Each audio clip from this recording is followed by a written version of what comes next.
I take 2 damage every time this takes damage and doesn't die.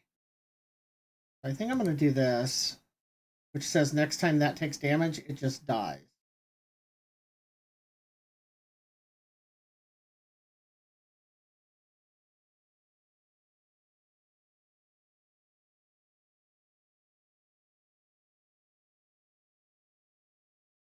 In theory, it shouldn't have done what it just did because it didn't survive. So that's kind of lame. But it did the whole, order thing. Deal 3 damage to my blocker. If it's gone, I deal 3. So he'll do most out of what we can do here. He'll stun it. Yep. No surprise there.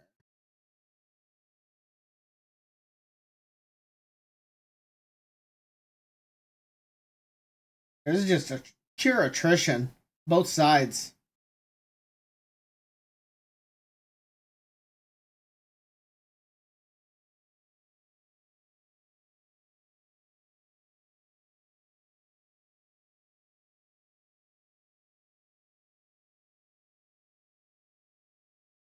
Well, I could just take that 5, to be honest, but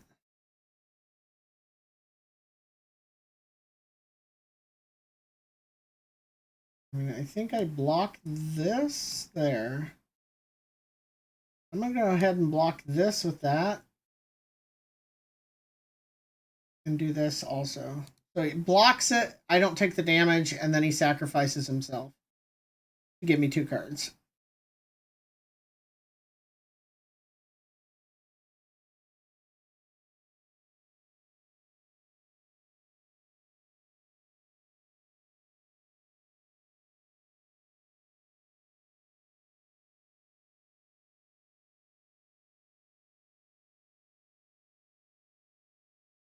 Ah, I did this in the wrong order. That sucks. Oh well, it happens. Oof. That would have been the better one to hit.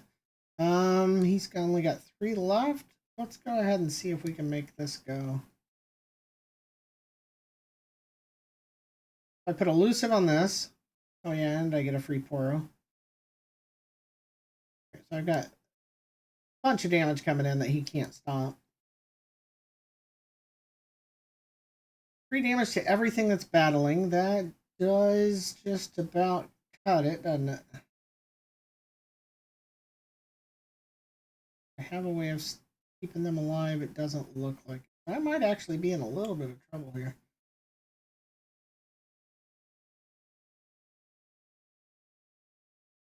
Oh, everything does 1 extra damage, right? Even mine? Real simple then. Let me just do 3 to his base. What am I thinking?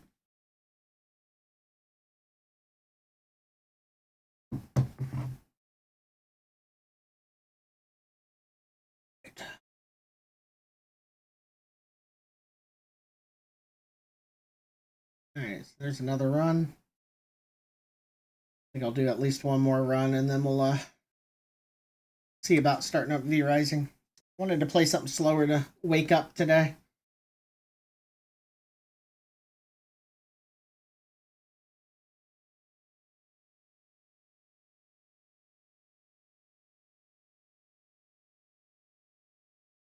Darius fragments. I don't know what legend points are for yet. Probably look that in. Now we have daily quests for Path of Champions and weekly quests for Path of Champions. Alright. We need to go back to the main menu first. I'll have win battles and win adventures. Okay. Legends and legend points. Still don't really know what that is. Now let's collect some rewards.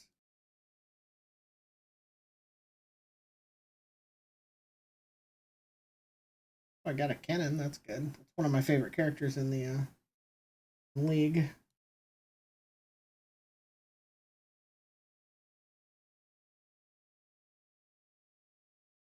Menus are a lot more snappy than they used to be. That's good.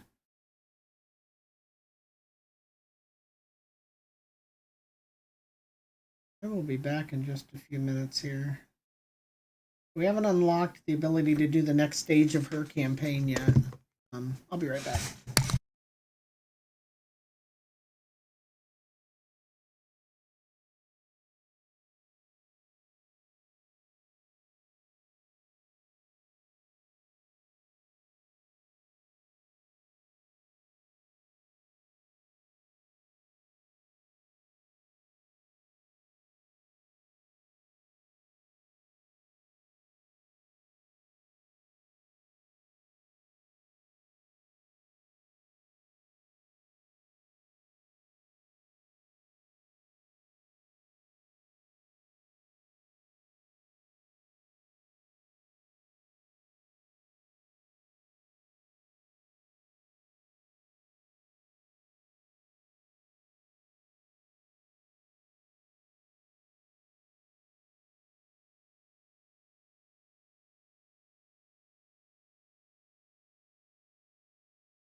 Alright. The Might of Demacia or the Face or that's gonna be Lulu. I don't know what the builds are. Oh, I haven't unlocked it. Gotcha. So yeah, those are my only two choices so far. Thank you, Pedro. I definitely do have to stay hydrated today. Not feeling great. Let's go ahead and do Lulu.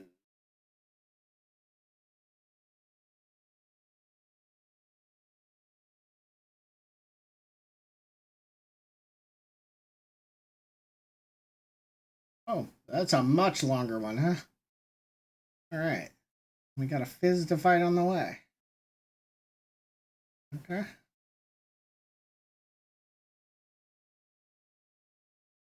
So, our starting option. You draw a card, give allies a bonus. Draw one and give it fleeting. Fleeting means that you have to use it that turn or the card goes away. And you discard a card, create a copy of it in your deck.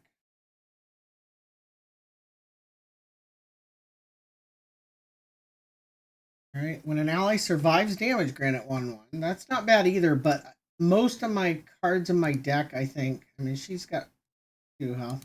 Most of them start with like 1 health or 2 health anyway. Although 2 health, I mean, sure.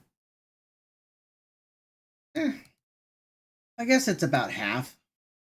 That might be good. Might give us some staying power. And we're not playing a discard deck. This would be amazing in a discard deck. But we don't have that. I think I might just pick this. I could re-roll. I hate re-rolling right at the beginning.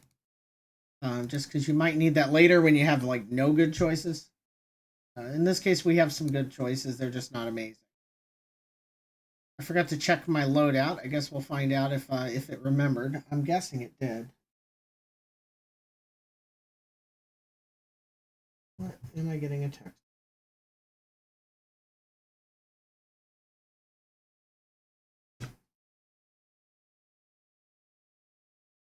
Got a 1, 2, 3, and 4. I mean, that's pretty decent. We'll keep this and see if we can make it go. It does look like it remembered these. That's good.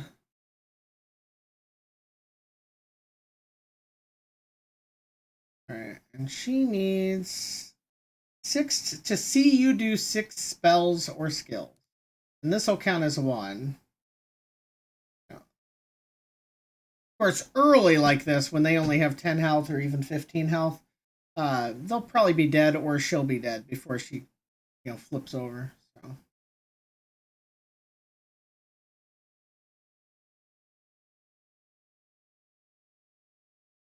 They have quick attack, so. But we take this. Yeah, this works out. They'll hit it, it'll survive, and then it gets bigger. Yeah, so that works. That's a 3/2.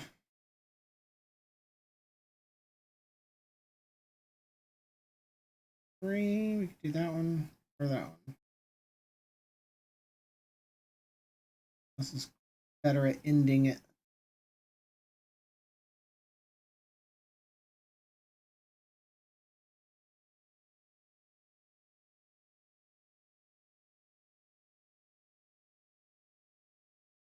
This is a brutal combo, too.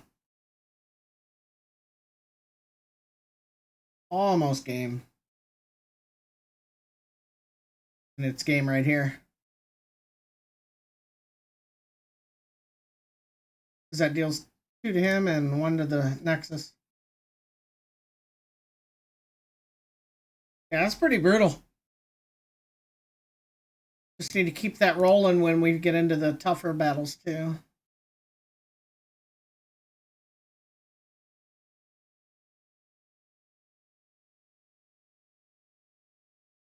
Alright, here comes our first choices. That is... I don't know what that is on it. Quick attack. Quick attack's pretty good on a 2/1. Elusive's good, too. I want this, especially since we have it gets bigger every time it survives. This is lifesteal. This will just straight up heal me. So even though that slows our deck down a little, being a 3 cast, I think I'm going to go with that. Comfortable here. Sorry, I'm feeling all kinds of weird today. Alright, Callista, Aurelian Soul, and Zerath. I am not familiar with Zerath in this game. When an allied landmark is destroyed, deal 1 to the weakest enemy. Okay, so he's landmark based. So I assume he comes with landmarks. It summons a sarcophagus. A 3/3 for 3 that when it dies, it gives you a landmark that in 3 turns summons a 5/3. That's actually really good. And this is 2 Roiling Sands, which are landmarks that make an enemy targetable. Like, you can go straight at them. What do I currently have in my deck? It's a lot of fast and at once burn. And that'd be this. It's 2 to give you 3/1/1s that then die. This, which does 4 damage if something did die. What about Fangs? That's another lifesteal. Second lifesteal could be good. Invoke a celestial card. So that gives you a card. Yeah. That's 4 to get for a 2/2 lifesteal that gives you a card. 5 to give you a big card and heal you. That's a lot of heals if I go this route. And this one is straight up game ender, right? That definitely swings my deck the other way. I'm kind of tempted to try this landmark route, but I don't know. I guess we could try it. The middle one's probably the better choice, but I'm going to try this because I've just never played with it. And which way are we going to go here? He starts with Poison Puff Caps. This one stuns my weakest unit every turn. That's definitely going to slow things down. This is a gold chest, and this is an item chest. We have no idea what's after this. We'll go the route that gives us an item chest. All right.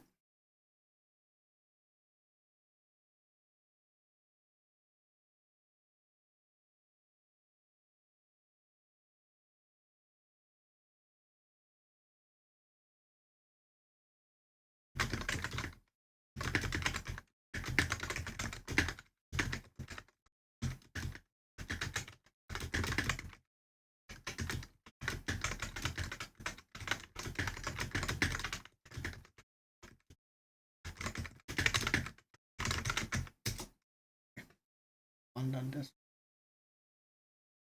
All right. That's a lot of higher levels. Put this route for now. I want to hang on to that guy and see how it goes there. All right, whatever I play is going to get stunned because it stuns my weakest each turn. That's unfortunate. So, like, I'm not going to get to attack with Annie. She's just going to get stunned. What's going to get really annoying is then when he plays things that, like, damage stunned creatures. Worth pushing in the 2. Might be. He'll trade here probably, right? Yeah. I was debating putting both, and he'll probably just eat the 1 and take 2 damage. That might have been the smarter choice. I'm not sure. Okay, now that's just nasty. And every time something gets stunned, he gets bigger. And he now has a way of stunning me constantly. So I'm going to have to... and it has quick attack. So as soon as he gets a single stun here, which is now, he's now big enough to attack and kill this guy in 1 hit. That's going to be a problem.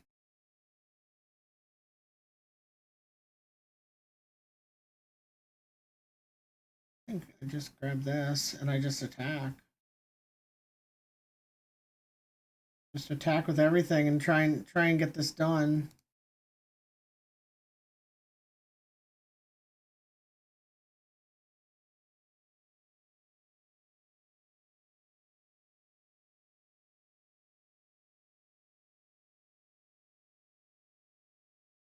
Now he's a 5/2, and what sucks is any damage I take carries over to the next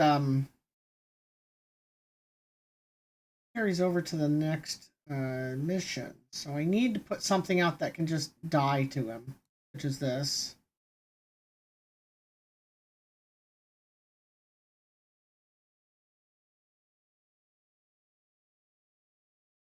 All right. So that's just going to sacrifice itself to him. And then...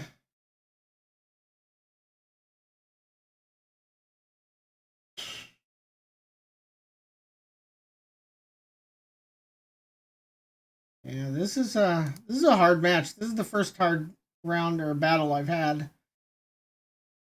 Feels like the training gloves might be off now, which is good.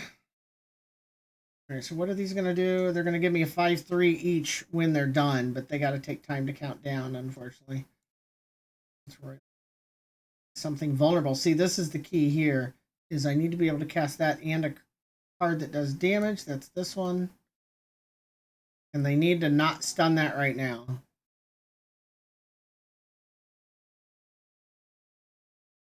Oh, they don't go off until next turn. Yeah, I screwed that up.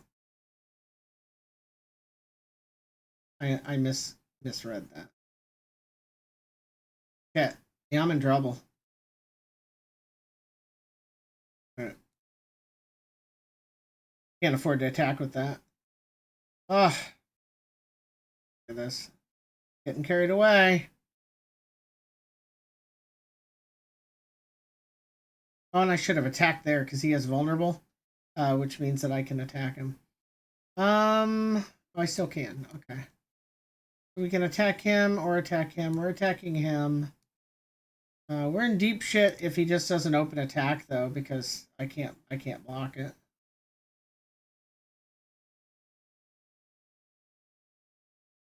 And I should have found a way to get him out earlier. I misjudged how good his ability would be.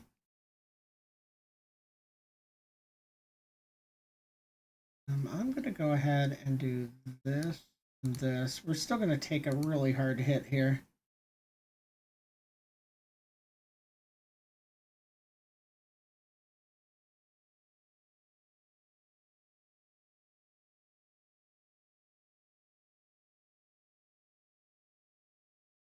Things are getting big. Okay, so what we got to do here is sacrifice that there, and we're taking 4, which sucks.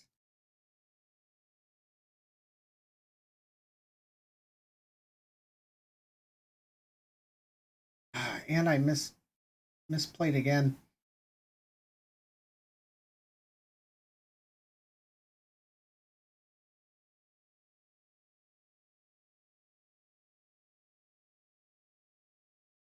Oh, he needs a sun disk to get powered up again.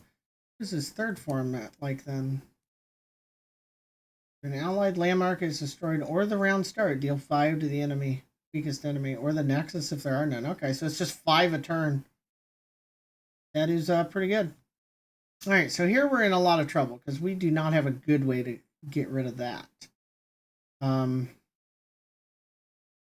It is our attack though, so let's start slapping some shit down.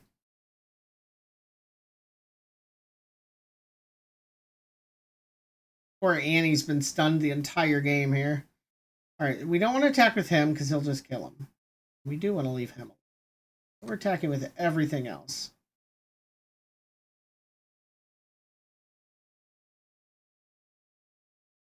So we took a bit of damage that time, but this should be game.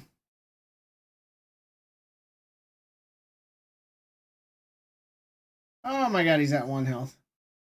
That's unfortunate, but we did clear the board at least.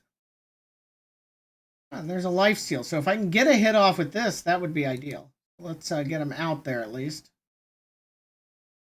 All right. Here we go. So we can heal up a little bit just by attacking with him first. What does he do here? Destroy an allied landmark or one of your mana gems to deal 4 to a unit. That's interesting.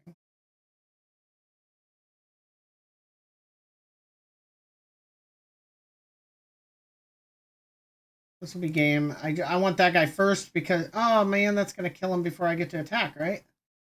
That's unfortunate.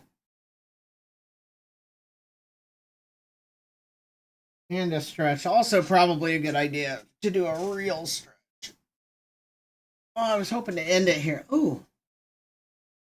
Yeah, my left shoulder feels like it's going out. He got rid of the thing that would heal me. That's just rude. That's like he can't win, so he's gonna sabotage my chances of winning the next game. Kind of rude, isn't it?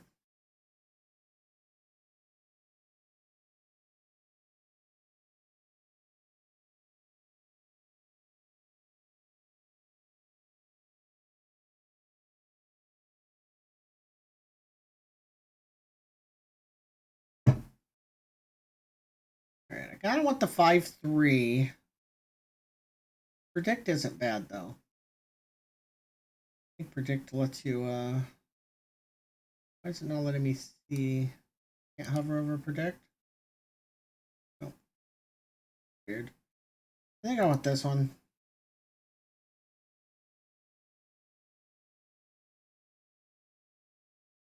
I already have the thing that anything that survives damage gets bigger, so having something with a bigger butt is going to be helpful.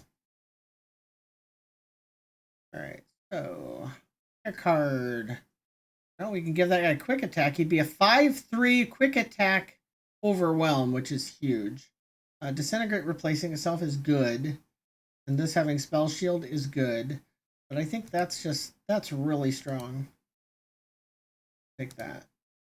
One of the foe's units is supported. Grant at +1. That's nasty because again, grant is permanent. So support is temporary, like for this turn. So with that, every time something gets supported, it's going to get bigger this turn and bigger forever. And he's probably got a lot of those in the deck.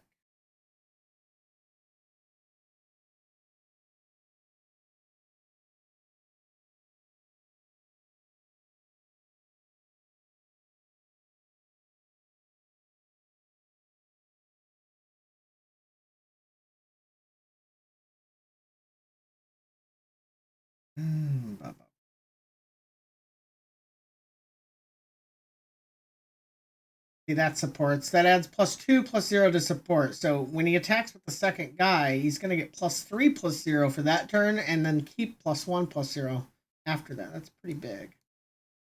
But he'll probably block the 2/2 here. Interesting, he did not. I guess this way he takes the damage now to be able to block twice. Probably not terrible. But this is important. Then that one gives lifesteal. I really don't want that happening. So what I could do, that gives me a 3/3. We're just gonna stun this. The odds of him attacking with just the 1/1 are very slim, so that I think that just bought me a turn. Yeah. What I'm doing this turn. I can do 4 and then attack. That's probably fine. Everything costing 3 is a little awkward on turn 4.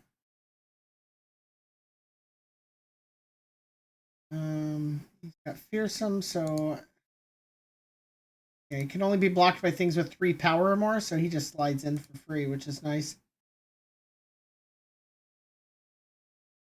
Yeah, so this is a full clear.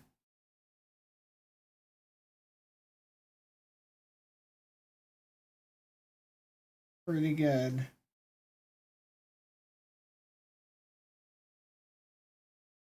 He's got a big ass squirrel. Every time he strikes, his power doubles. That's huge, and that'll really get you.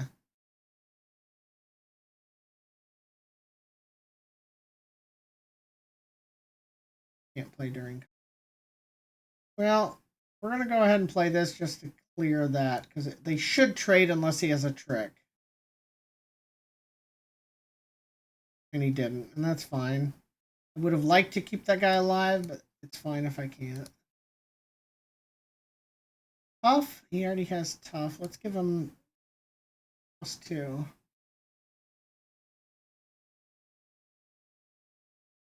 He's at 6. I can only attack for. Oh, I can attack for 6 right now. So we can try and sneak an open attack in. If he has a trick, this could cost me another turn. I think it's worth trying to win it here. Yeah, we got it. Right. Yeah, if he like shut down one of my guys or healed or something, I would have had to play another turn, 2 turns. All right.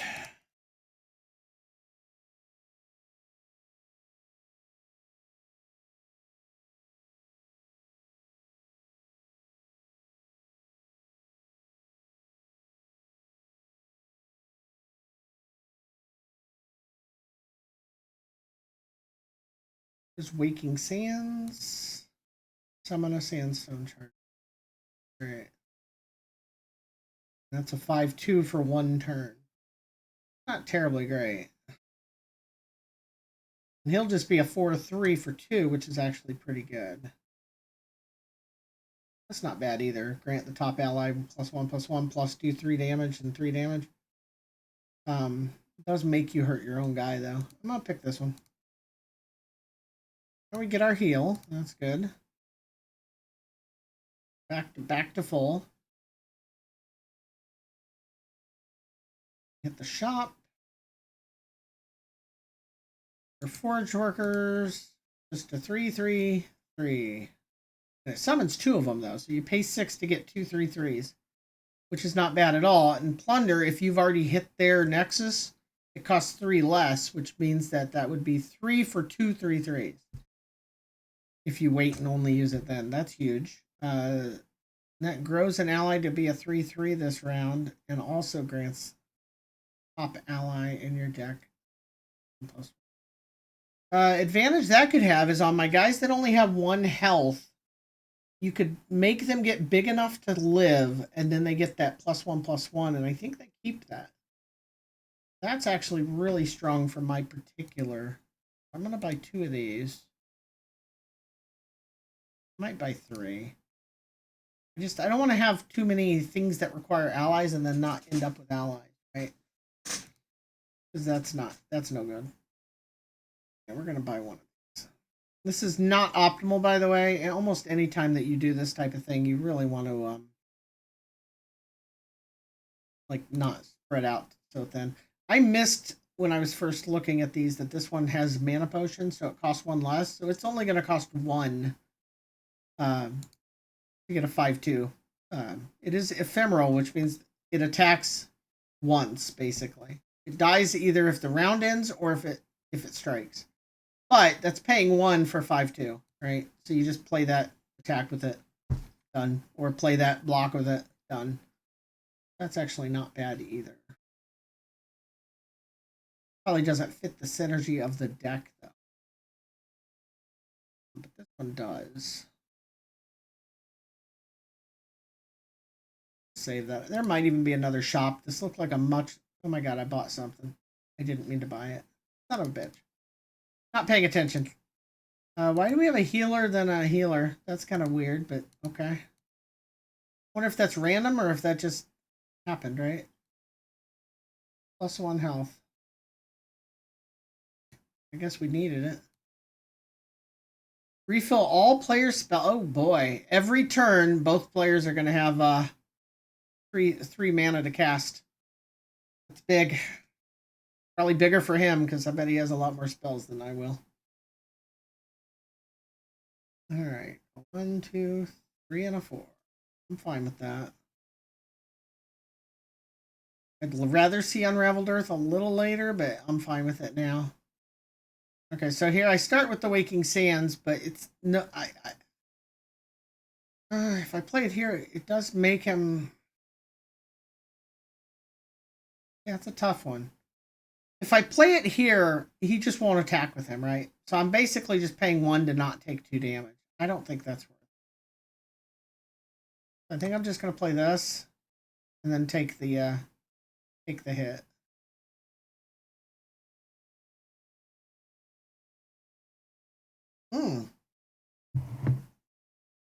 I did not know this game even had discard because it never did when I played before, so that's annoying. All right. That mixes things up a wee bit. Go ahead and stun that.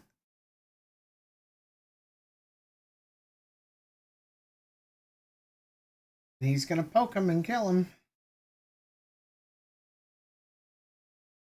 Wish I had the make him a 3/3 for one turn, because that would have kept him alive.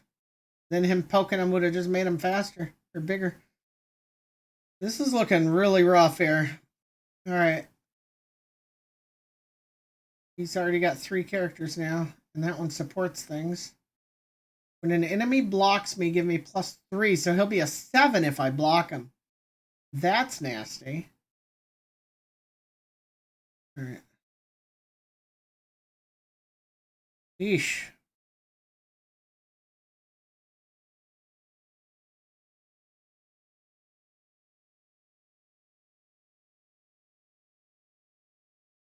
Do the lifesteal now, or do I do the lucky find? I think I'm going to do the lucky find.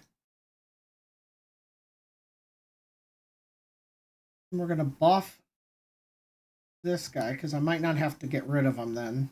+1/+1, tough. Or we'll give him tough. And then here we're going to attack. The thing here is we get to pick what we fight here.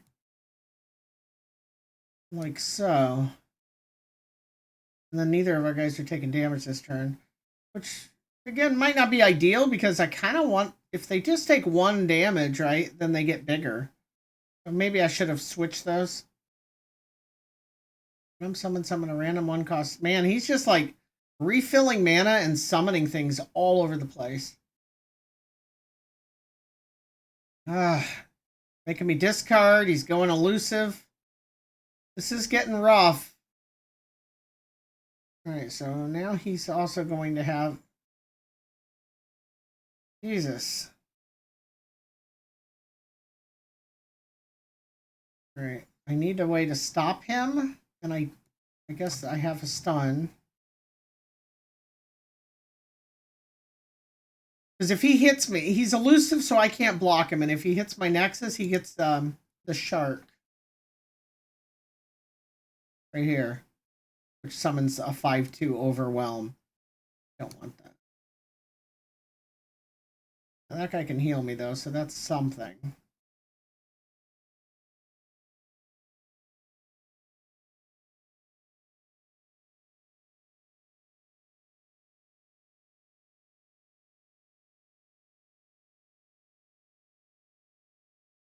Okay. Grow all... What does that say? Oh god.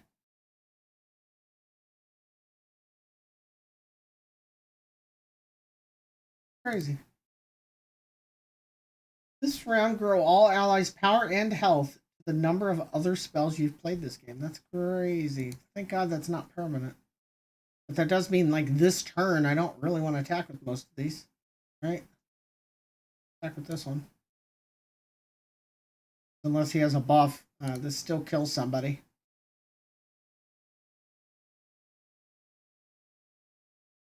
Yeah, but now he's going to hit me with that and be able to summon the dude.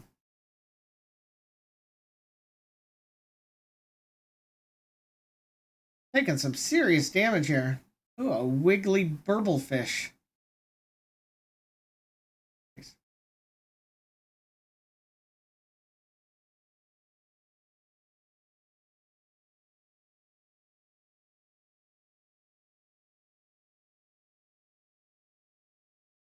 They're both...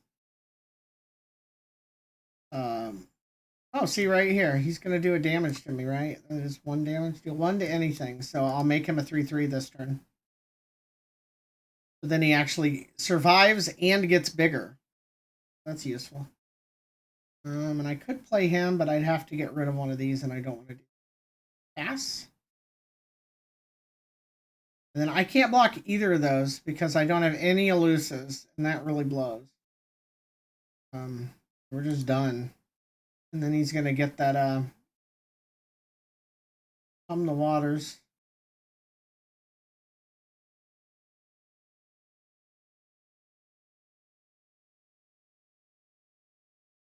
We're gonna hedge our bets a little bit. Play that on him.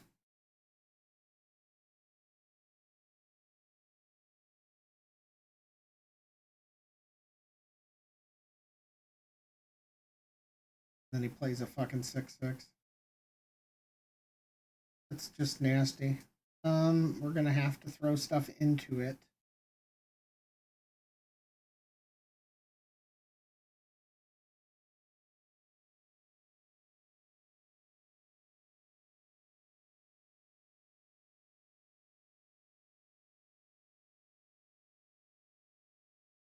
Yeah, we're just gonna attack with everything.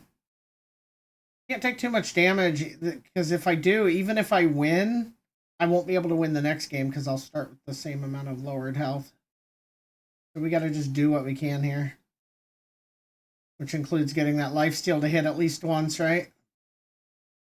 Because that forced him to block with a bunch of stuff, or he would die.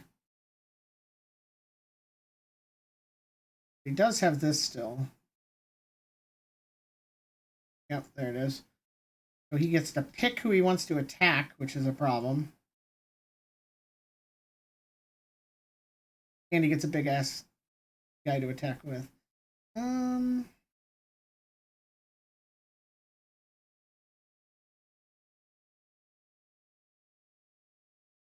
This is very useful. We're gonna go ahead and replace a card. When allies attack, spend 1 spell mana to summon another shark. Damn it. Alright. It's rough really fast, doesn't it? Ba-dum-bum-bum.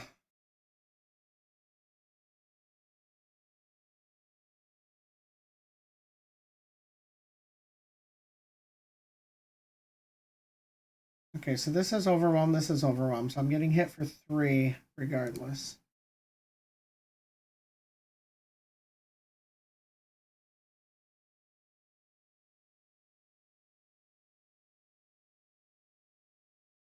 A lot of damage. That's not a very good turn.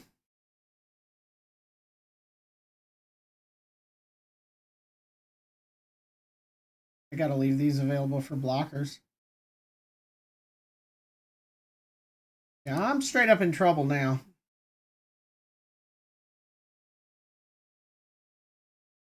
I wish I had a way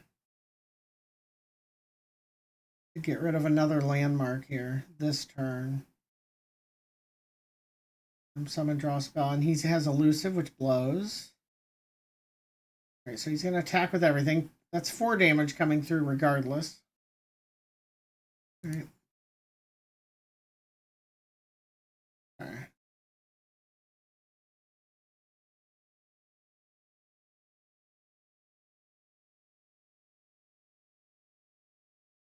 Block that. I'm going to take 2, 4, 6.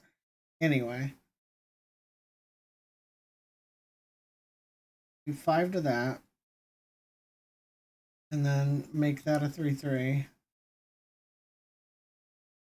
We're still taking 6, 7 damage. 7 damage. I guess it tells you right there, doesn't it?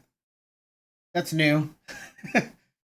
Might not be new, but it's new to me. I'm already at 5. See, so if I win this, it's going to be close. And then I got to go into the next fight with the health I leave this fight with. So my run's probably done here. Definitely rough. Wasn't enough to... Now the mushrooms are going to start hitting me.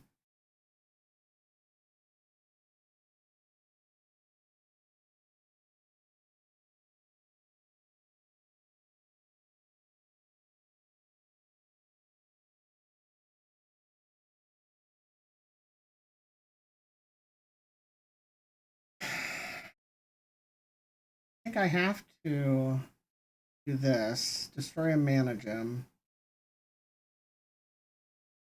Destroy one of these. Or I'm dead next turn regardless.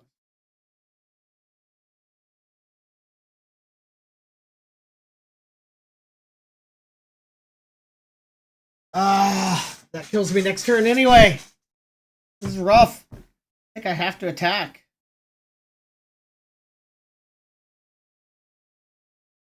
And then he just kills... Yeah, he just blocks with these 2. And attacks with these. I'm dead. I just lost the game. Yeah, because basically he just, when I say done, he just starts the next turn and attacks with these two. And unless I drew something to stop them, it's over. Impact 4. All right. Yeah, we're definitely done. Means anytime that guy does damage, he does 4 to my base. Yeah, this got really bad really fast, didn't it? Crazy. Yep. This is right. All right. I did not draw a card that's going to save me. So we lose. That is absolutely crazy.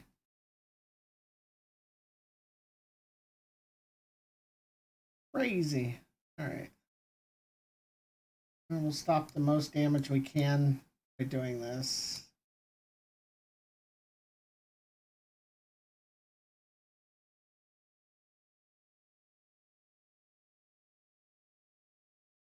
Wow.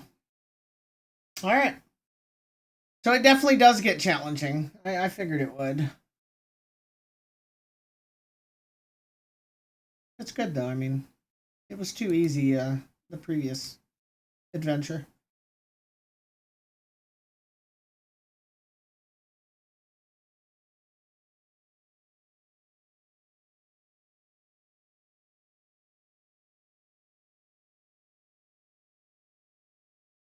Second here, checking something over on the side.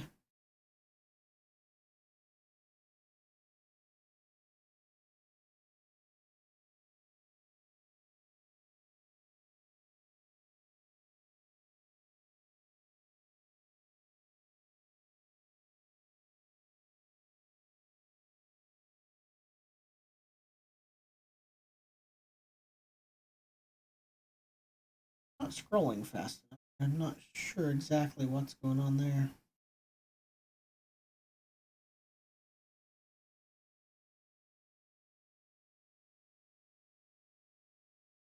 Hey Pedro, maybe if you can hear me, maybe you can answer this question. If I was going to play V Rising on the server that the Gashkia people are, which channel should I be chatting in on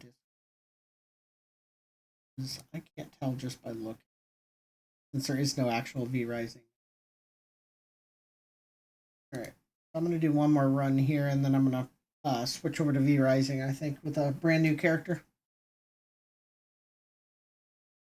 So we're gonna try the Demacia one, see if it's could be easier, harder, just different. Don't know, but we're gonna try it.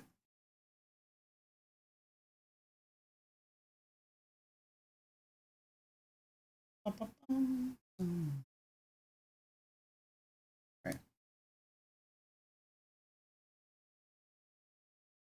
Grant the weakest ally +1/+1. That's really good. That's every turn. Whatever your weakest is, each individual turn it gets bigger. When you damage the enemy nexus, grant the top ally in your deck +1/+1. That's good too. But this one has the most snowball potential. We're gonna take it. All right. Okay.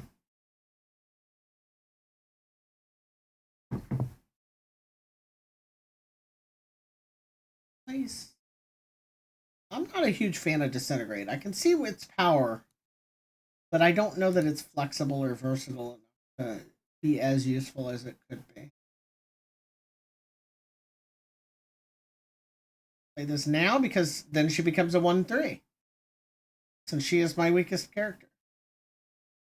Boom. That's pretty useful.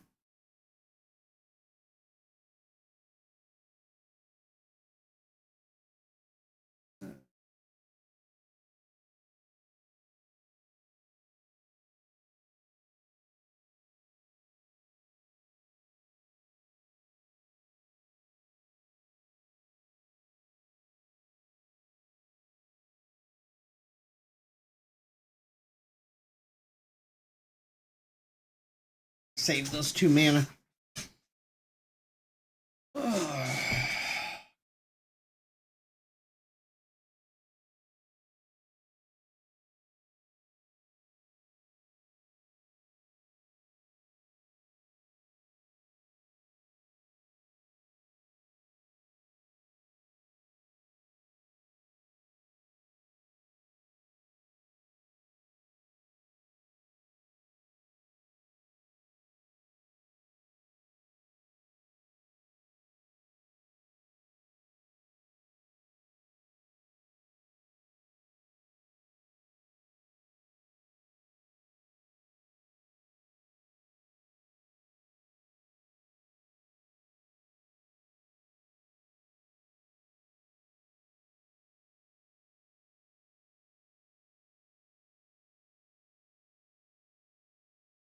This is going to get really nasty here because then I attack with this, right?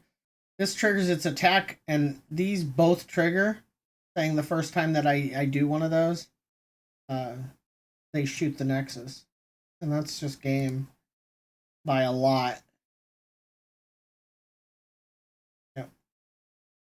Got me Tibbers, too.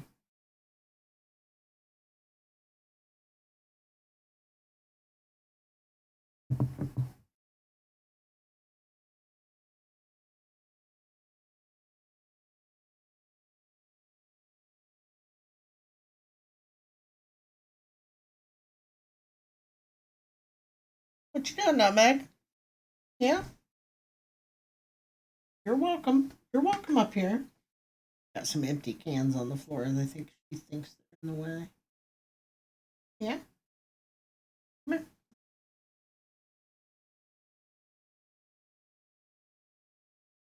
You're fine. Not you.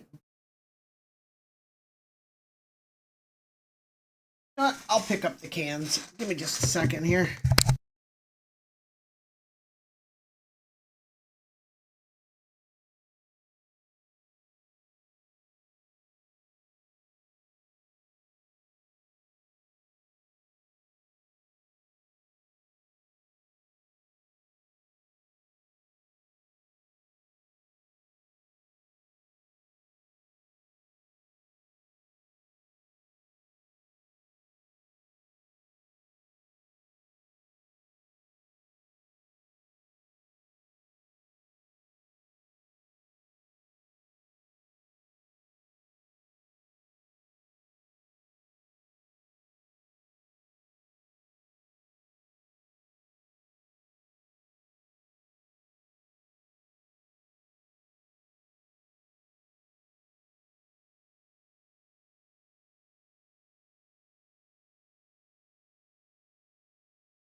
All right, picked up all the cans. I had like a dozen cans from the last week or so, just lined up next to my chair and then blocking the cat. No point making it harder for her. Okay.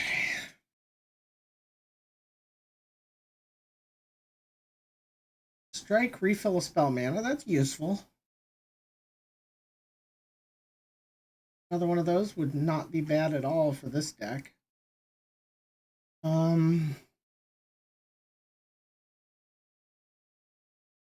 might re-roll though. I'm gonna re-roll. Last breath, create a copy of me in hand at the next round start. Well, that's nuts. So you get him every turn. That's very useful. You always have a card. Summon, grant me +2/+0 if you have another Noxus ally. He's Noxus. He's Noxus. Or she, rather. That's Noxus. Almost all my stuff's Noxus, so that's actually really good. Because that means it could be a 5/2. So a 5/2 or a 2/1 that I get back every turn. Or just grant allies elusive, because that is what kicked our ass last time. But we are fighting a different enemy this time. So there's no guarantee we're going to be playing against elusive. Although us having elusive is good as well. Create a copy of me in hand at the next round start. If you buff it, the copy should be buffed too. Let's take it for science. I want to find that out. If it gets the buff because it's my weakest guy and then it copies itself, in theory, it would also get that. We have Tarek, Misfortune, and Riven. Okay, Riven gets the blade resummoned, reforged. Yeah. Tarek is about support. Support could be really good for this particular build.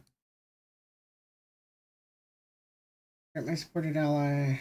Yeah, we're going to try the support route. Although that is a skill. When allies attack, deal 1. Yeah, this might go better with Annie. We're going to do that. Okay, and now we're either fighting an Omen Hawk or a Plucky Poro. They get bigger every time they survive. There's a heal there. What is this? Blade Keeper. Let's go the Blade Keeper route. Alright. Oh, I should have refilled my coffee while I was up. Oops.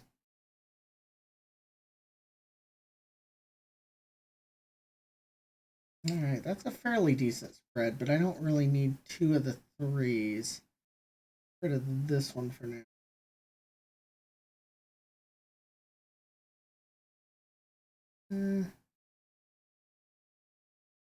Now let's do it the other way. Alright. House Spider, that's decent follow-up. Ooh, now here I don't know which one of these I want first. I guess we'll take her because then she'll get the buff, right? The +1/+1 for being the weakest.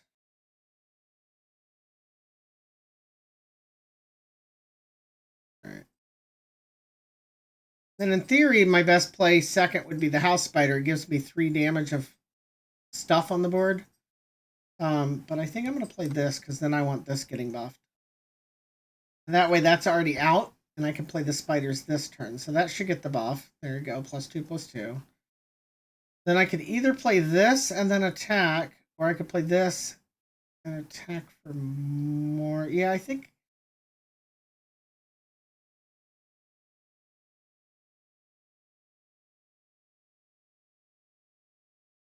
a little less damage this turn, but I think we're going to take it.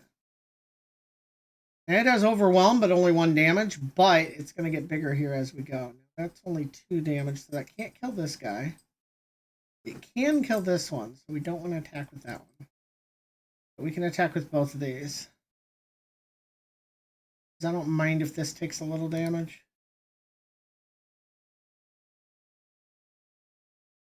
Oh, even better. It got buffed up enough to win.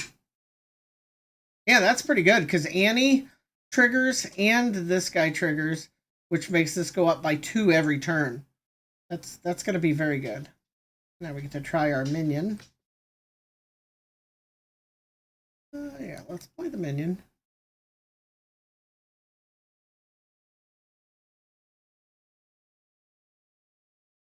Do I just take the 4? If this wasn't an adventure, I would just take the 4 damage. Like, definitely. But because it is, I think I just chump block. I wanted to keep that guy alive and try him out. Get him buffed. But, yeah.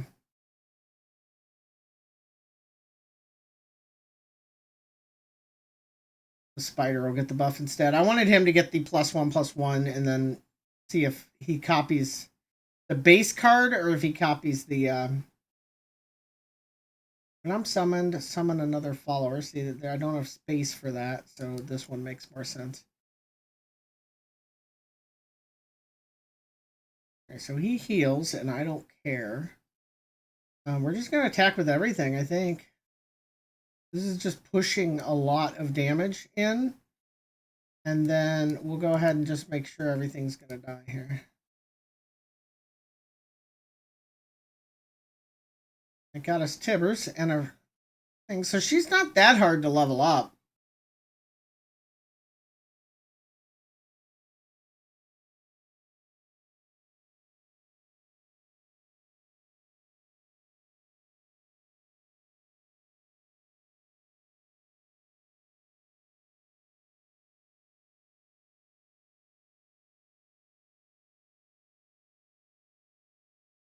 That works.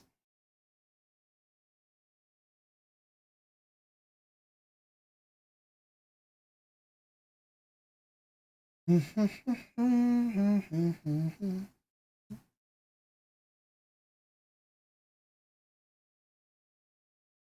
him quick attack. That's kind of whatever.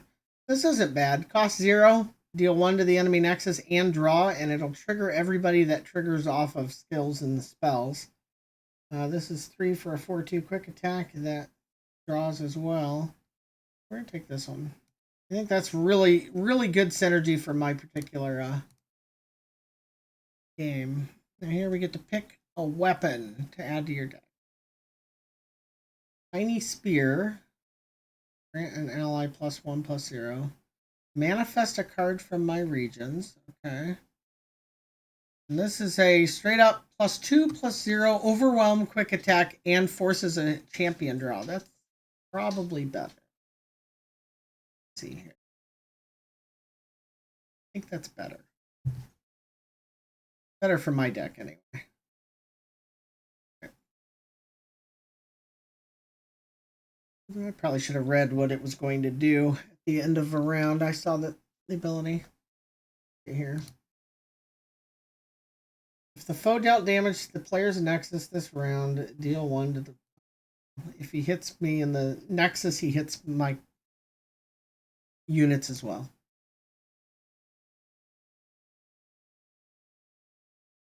Not bad. All right. Play that. It gets bigger.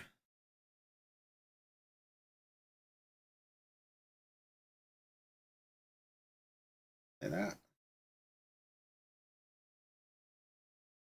Ooh. This gets a little rough because even though it's a 0/3, anytime it takes damage, it gets +3 on the left. So since that can't kill it, I want to wait. Otherwise, I'm just giving him a free damage on me. Need to make him hurt himself first.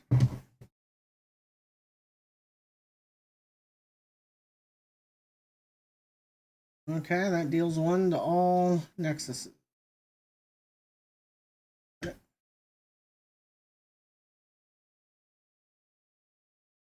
He hasn't attacked yet.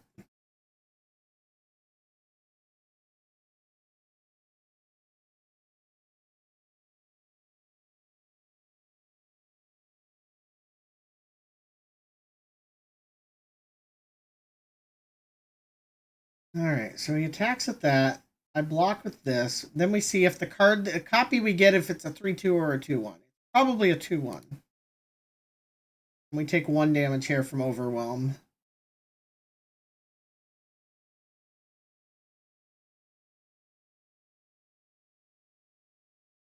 It was a 2/1. So in the future, I probably won't pick that card. Grant an ally +2/+0 Overwhelm, and then I draw a champion.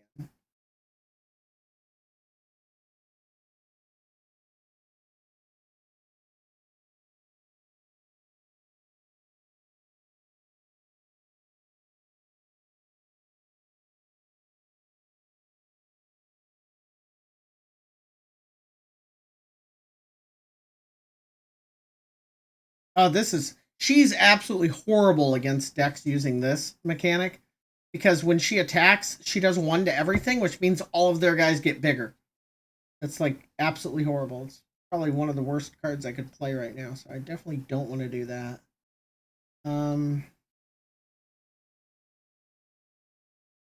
but I might play that. Yeah.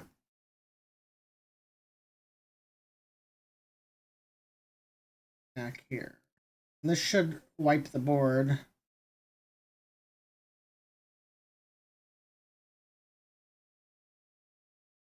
Pretty good. Fine with where that is.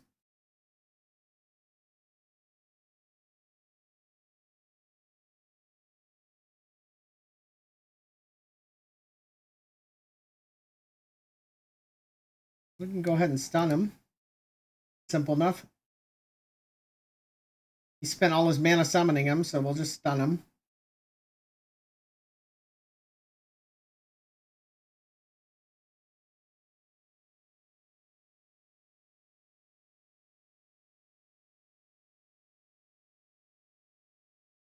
I just want to attack now before he can play something else.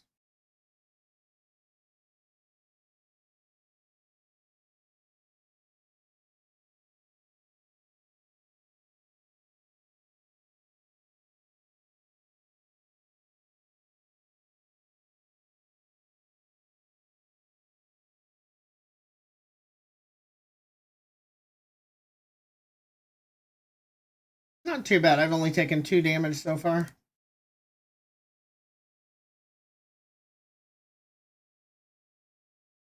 What is it? 12 o'clock? I will be switching over to some Deep Rock when my friend gets on. Then I'll be back to probably V Rising after. I'm either doing V Rising before Deep Rock or after, depending on when and if my friend gets on and plays. I don't know when he's getting on or if he'll want to play Deep Rock. The game is much more fun with people, so I don't want to pass that up if I can avoid it. Grant the top ally that. The next time you play a unit this round, grant it Scout, now Elite. Heal your Nexus equal to my cost. So that's just 2 to heal 2. Yeah, that's a little weird. It's not terrible. It's also not great for my deck, though. I don't like any of these. That's a downside. I think we'll take Chum the Waters, because granting an enemy vulnerable could actually be pretty good. So this is the shop, and this is an event. Try the event. Grand Plaza. We can either train, which is add challenger to one of my units. We can recruit, which is get a new unit. That's a 3/3 for 3. 4 copies of a 3/3 for 3 that gets barrier the first turn, or pay respects, which is add a remembrance for the fallen or Dawn Speakers to my deck. Summon a follower with my cost from your regions. Ooh, so you would pay 6 and get a 5 cost and a 6 cost for 6. That's huge. And it costs 1 less for each ally that dies. That's probably going to be the better choice. And then this is a 2/7 for 3, which is good right there. And at the end of the round, it makes everybody bigger. Okay, all of these are like massive. When you summon an elite, reduce my cost by 1. I don't have a whole lot of elites where that other thing would have been good that makes something an elite. Each ally that died this round, summon a... Okay. Yeah, either of these are huge. Let me think about it for a minute here. This has the most upfront value and ease of use because it's just a 3 for a 2/7, which is huge. And then it has a bonus, right? At the end of the round, every round. But this has the biggest potential swing because you're going to get a 5 and a 6 cost character. Potentially for free if you had a board wipe against you. That's a big swing.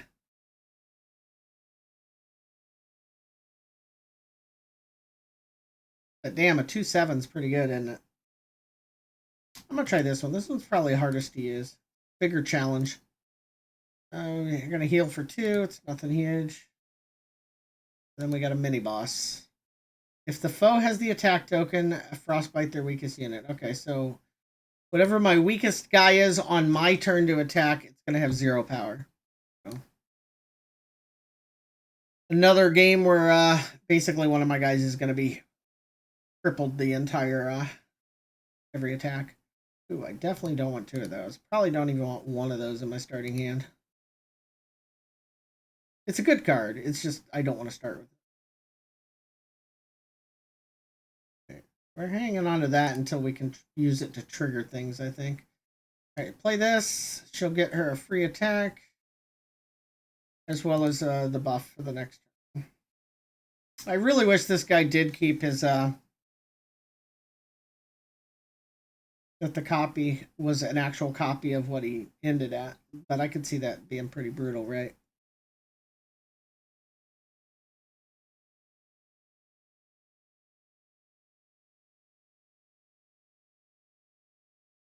Frostbites me, I'm at 0. Play this because that gives me a chump blocker. Because then if he attacks, I just block with the 1. So he probably won't attack. Yep. That nullified his card, basically. Okay, we'll play this, and let's see what he does. Deal 1 to an enemy. I have a way to counter that? I do not. So for 1 turn, that's a 3/3.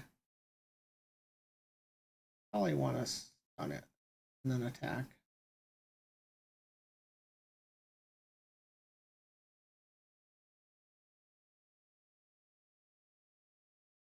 Now, I think that if she attacks, she kills him before he hits her, but I'm not 100% sure, and we're going to have to figure this out.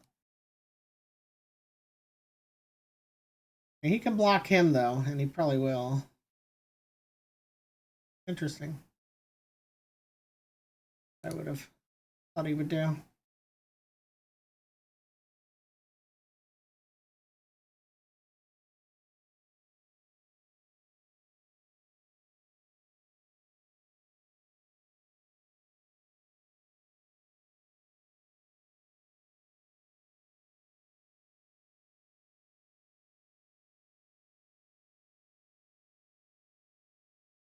I want to save this Disintegrate to use on Ash. I don't think I'm going to do that there. We're just going to do this. Don't block it.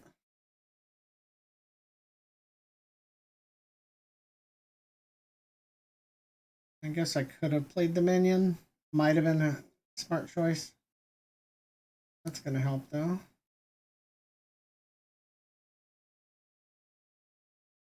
That's unfortunate.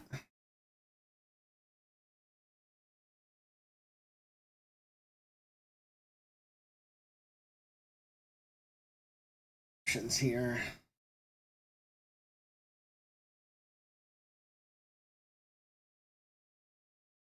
Not very good.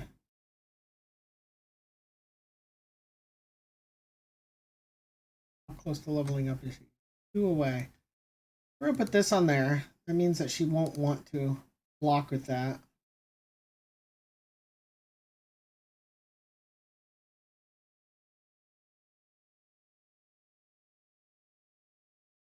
Going for broke.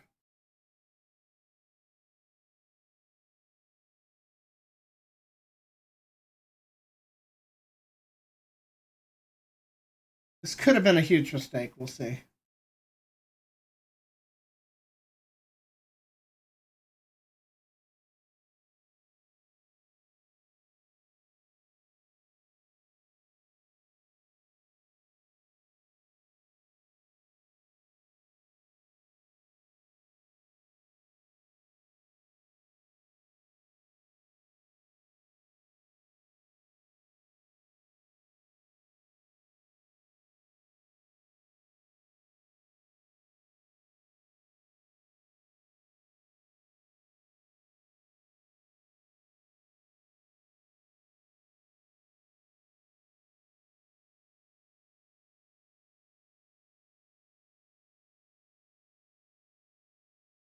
Man, see, so here are my choices. I either stun this with Tibbers. So I either play a 5/5, stun that, and do damage, which is probably the correct play, but I kind of want to play this one.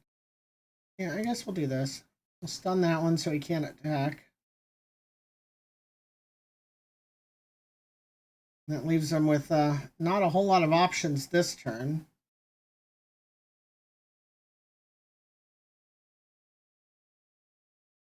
That's fine.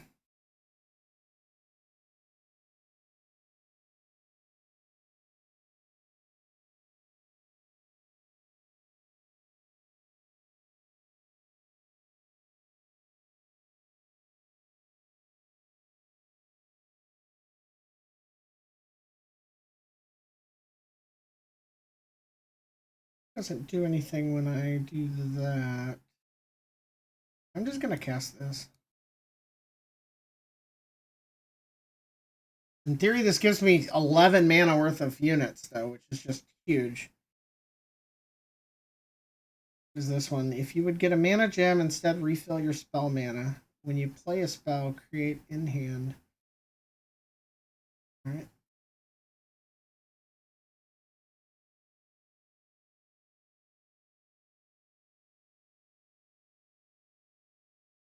That gave me a 3/3. Oh my god, give all allies challenger? I can't cast it, I don't have the mana. Ah! That would be huge. Oh, that's nasty. Yeah, that would be huge. Alright. Well, he can block and kill this. Block and kill this. But we can trade with a lot of this stuff, too.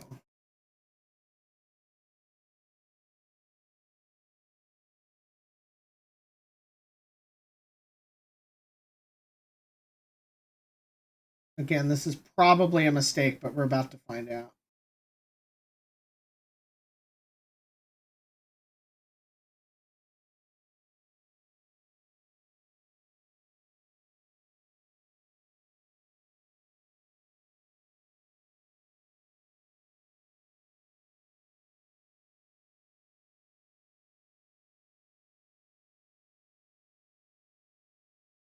He still has 9 damage. The fact that that is... Oh, God. Now, she's going to reduce the power of 2 of my guys to 0 every turn. That's rough. And there she's just straight up going to kill that.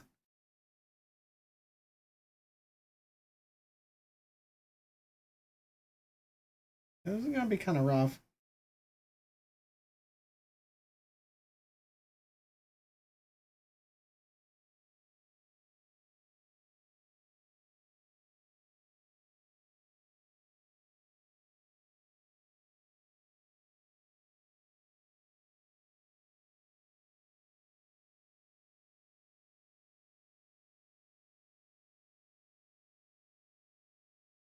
A lot of value right there. And that's a scout, so I get 2 attack phases. And he's going to make it so it doesn't matter. Right.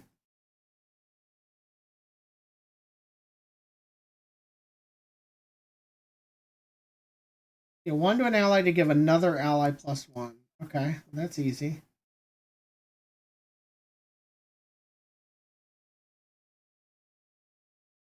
Kill an ally to draw 2. Well, attack him with this. I guess before we do that, we can do this. Give an enemy -4 or 2 enemies -2. Well, this could be big. Okay, yeah, let's attack as our scout. Yep, that's fine. Then we attack with everything.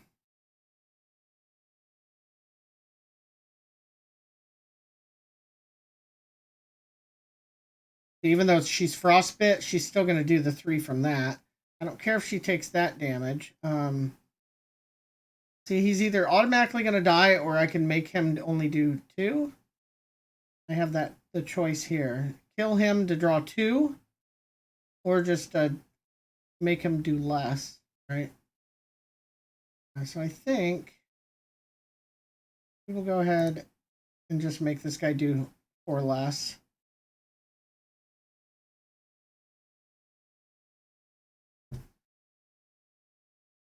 This is a powerful deck once you get it going. And then we'll play this with our last point, which gives us a free card right there. And then the two fleeting cards that were kind of shimmery, they go away.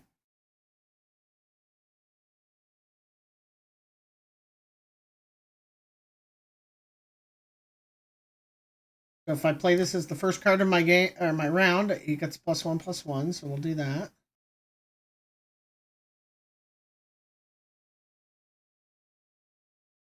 He's not attacking with that.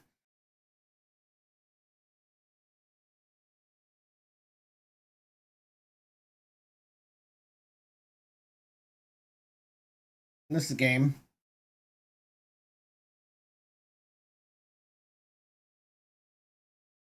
Grant an ally +1/+1.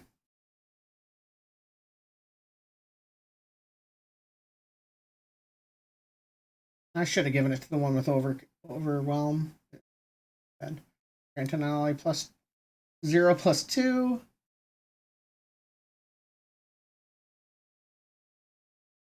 Revive an ally that died this round. That might be useful, huh? Oh wait, I still have a scout, so we might as well do just the scout attack. Yep.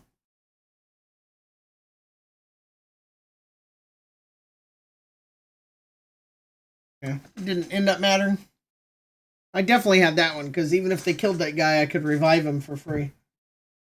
Need a coffee refill, but I guess it'll wait. Alright. So we finish this run.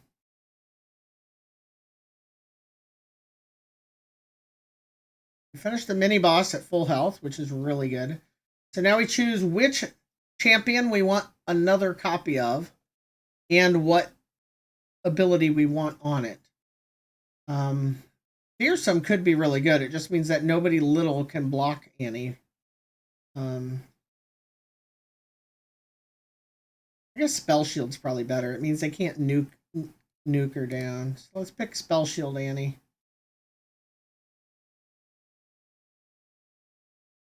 Now we get another power. Previous adventures weren't long enough to have a second power.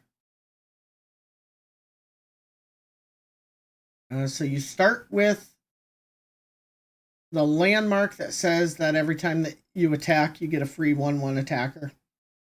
That's huge for this build. Yeah, this is really good too. It means anytime you do damage to something, its power goes down permanently. It's actually pretty huge. Both actually, and Nab is good too. All of these are good.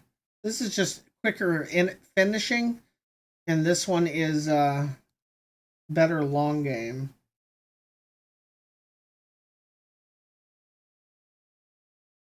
Could try with the faster finish.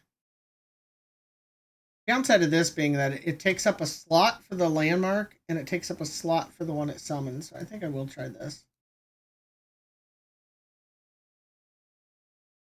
Because I have misfortune, I want to avoid this archetype anytime I can. We'll go with this one. Dawn Speakers are pretty damn good too, though. They're the ones that every time something dies on his side, he gets bigger.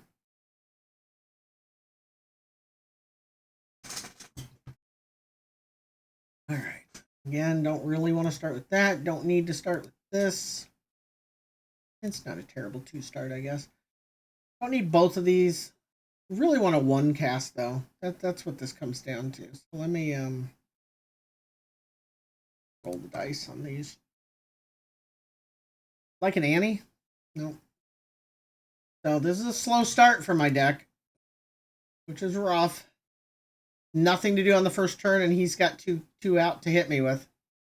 That is a very bad start. So that's the kind of thing that can turn the whole... A coin flip makes you lose, you know? Can happen. If this would kill him, I would have done it. He's tough, which means he'd only take 1 from that, so that wouldn't work. I could pay 3 to get rid of that one, though. But then... That is other allies, right? So I'm going to do it. Keeps me from being further behind. The Dawn Speakers can't buff themselves. He'll buff him though because I killed it. Yeah, I didn't think that through.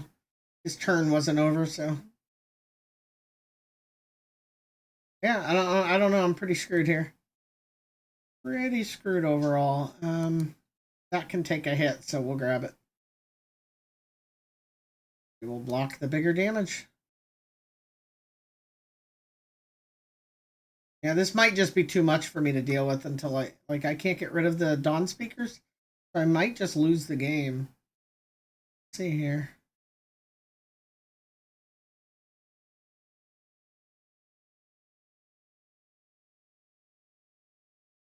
I mean, that 3/5 is just big, right?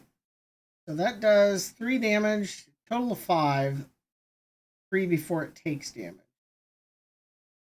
That's not enough to kill that. So he can just block me. I think I'm in deep shit. I got one more turn to draw something that's gonna win it for me, and I don't know if I have that something in my deck. I think my best value is to play this and then just play the warning shot to make both of them bigger. So I have as much blocking as possible because this is a lot of damage coming at me. I didn't get them bigger. Why not? Was that not a fast, slow, or a skill? It was a burst. Damn it. Didn't think that through. Alright, so yeah, we're in trouble here. Block the biggest damage out there.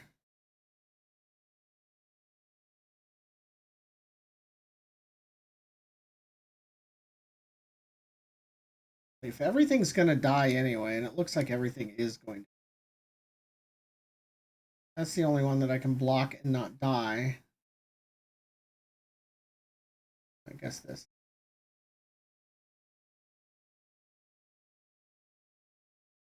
It's just too much. There's too much out there. Crazy.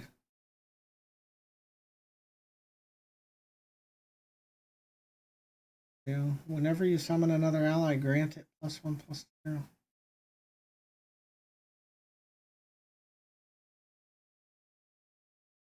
I wanted to get damage on this, but I can't have those like making everything even bigger. I don't think I want to block with him. And this is rough.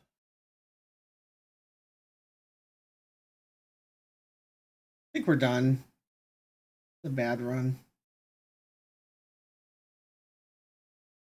That's just too much, and they're going to get bigger every freaking turn.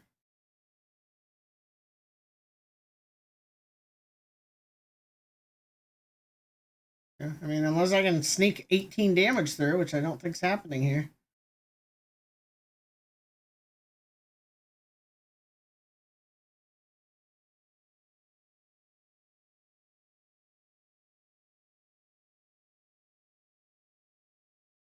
I mean, it would kill him if he didn't have any blockers. There's that.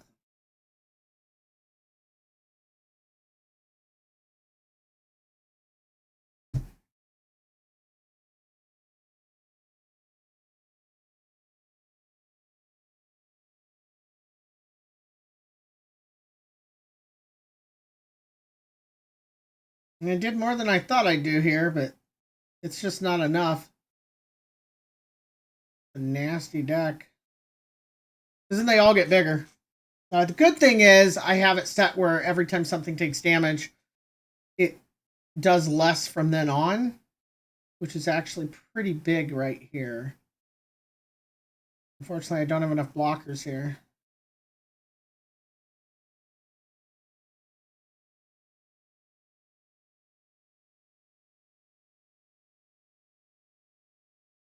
That's good, though. Because I can just block that. You just do that and kill it. Well, if we kill it, everything gets bigger, right? We actually don't want to kill it. We just want to make it do less damage. How bad is that, right? We make them all zeros, not kill them.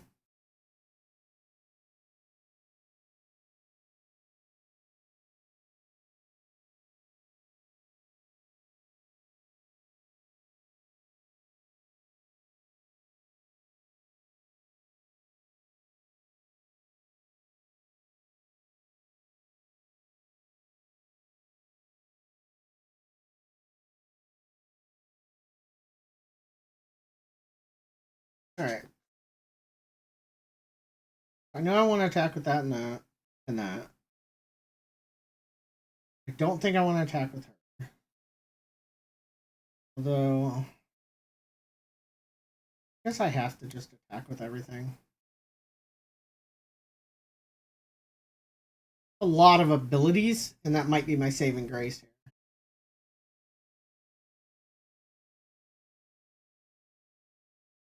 Unfortunately, this guy's not quite going to die. He's going to be at 1. Because of his toughness, he doesn't take damage from that.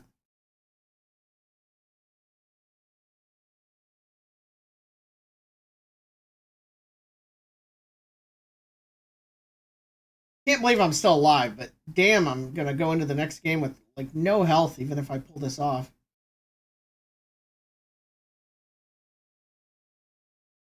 This part doesn't really matter. I'm just doing this really because I need a...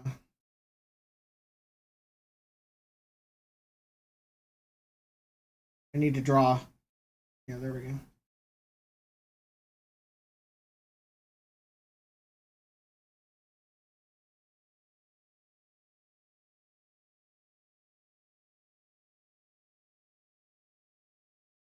Gotta attack before I can do it. Yeah. Pick a unit. The next time it takes damage, it's dead. You play that now? Nobody gets a bonus from me playing. Yeah, it matters on this guy.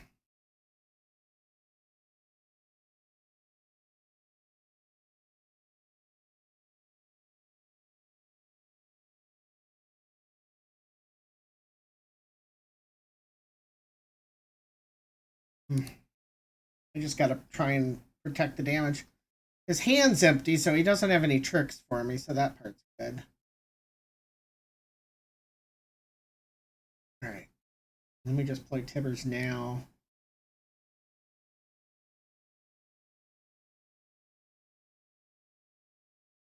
And Tibbers should clear the board here. And we managed to pull this game out, but holy shit was it hard. I was very lucky.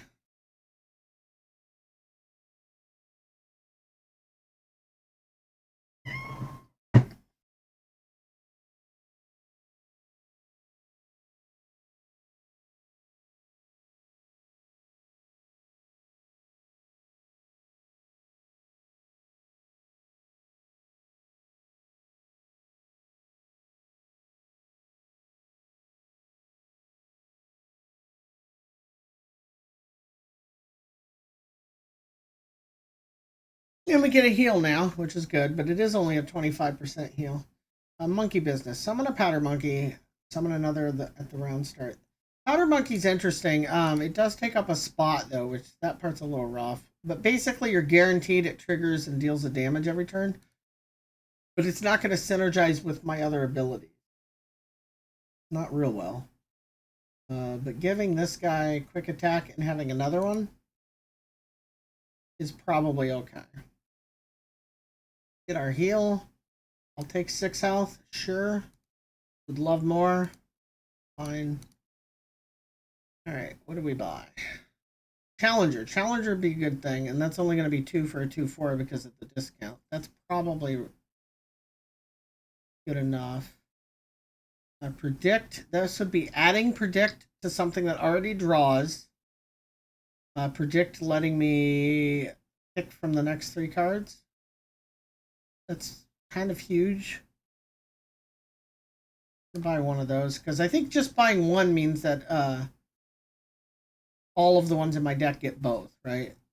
That's my take on it. Might not be true, but I think that's correct. And this replaces itself, which actually is pretty fine.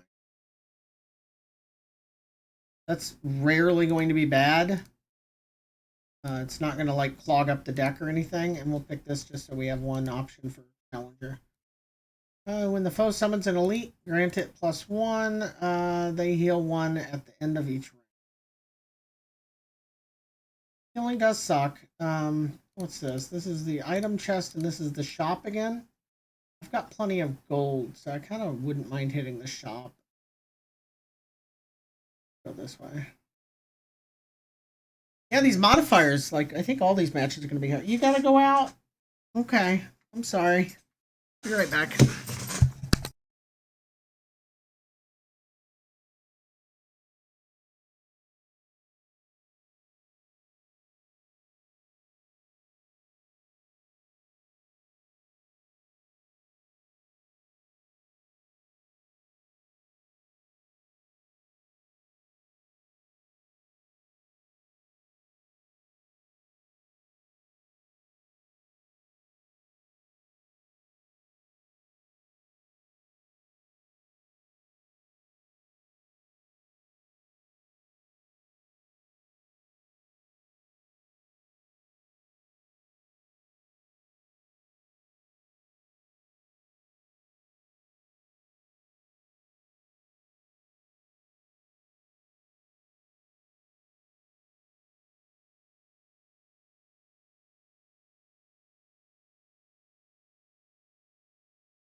All right.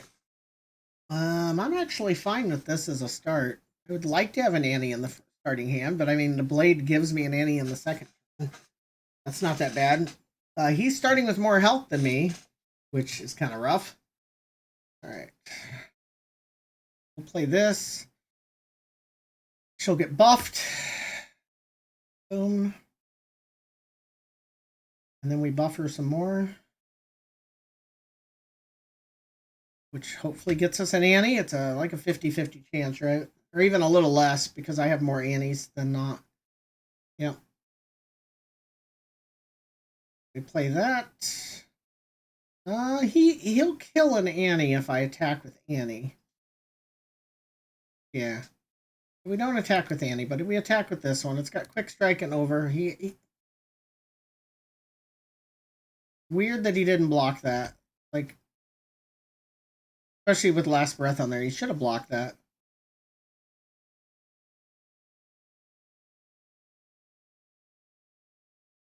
Yeah, that feels weird to me. You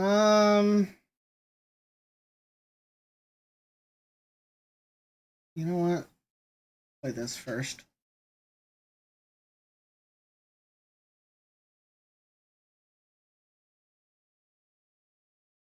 Was that slow? That's it. Oh, I'm out of mana now. Shit. Yeah, I did the math wrong there. But we're gonna block the 3 damage. And we'll block the 2 damage. Yeah, I miscounted that. And they're gonna heal, so these don't. This doesn't. I mean, it does knock their power down because of the special ability I have, but they heal 1, so it's not a huge deal. All right. Now on attack, we've got a whole different option. Got this. Overwhelm, quick attack, and +2. Take it. Commit. Leaves me a 3. I gotta watch my mana a little better.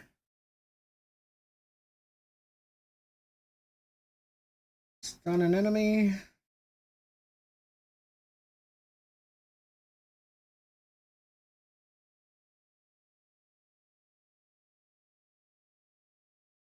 And again, even though he'll heal, I think this will do well. It's 2 damage to a stunned enemy, which means his power goes down by 2.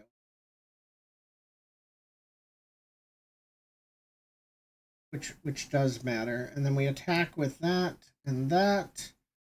We'll go ahead and throw him in there too. Actually, because of her special ability, I think this works. Because if he blocks with that, he'll only do 1 damage because he'll take the power reduction first. And I don't know that the computer will even take that into account. Oh, even better. Since she transformed, it'll just kill him. 3 damage. Alright.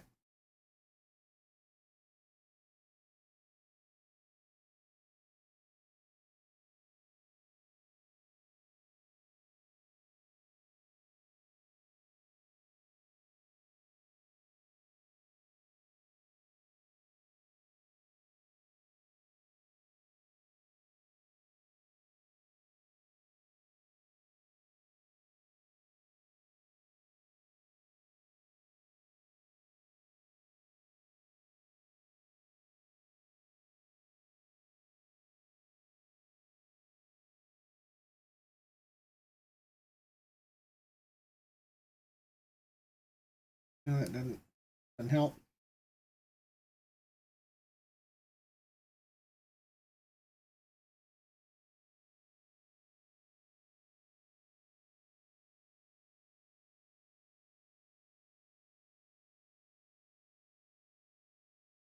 I think I will. We're going to switch these. I'm going to put that one blocking that. That one blocking that. We're going to play this so that that dies, but also so this triggers. That's the main reason we're playing it.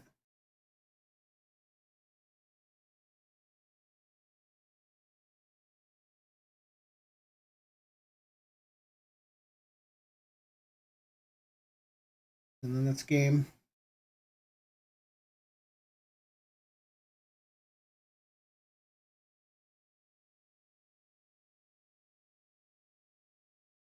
So those have quick strike and overwhelm, and they're doing damage directly through. There's a lot going on here.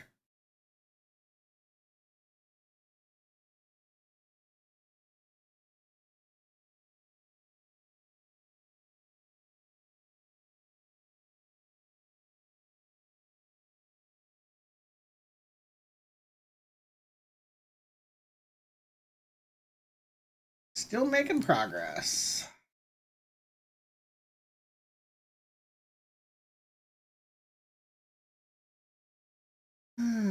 Plunder, grant me +1/+1. That's not bad. I already have this. I don't really need 2 more of them. That's the downside there. But grant your strongest ally a random item is a big deal. Like that. Tired of getting spam text. So much more annoying than like spam calls, and those are pretty bad. All right, go to the shop again. And I could buy even more of those. I really don't need more, but summon a Mighty Poro. So then when I cast this, it would do all of that. That is pretty big deal, right?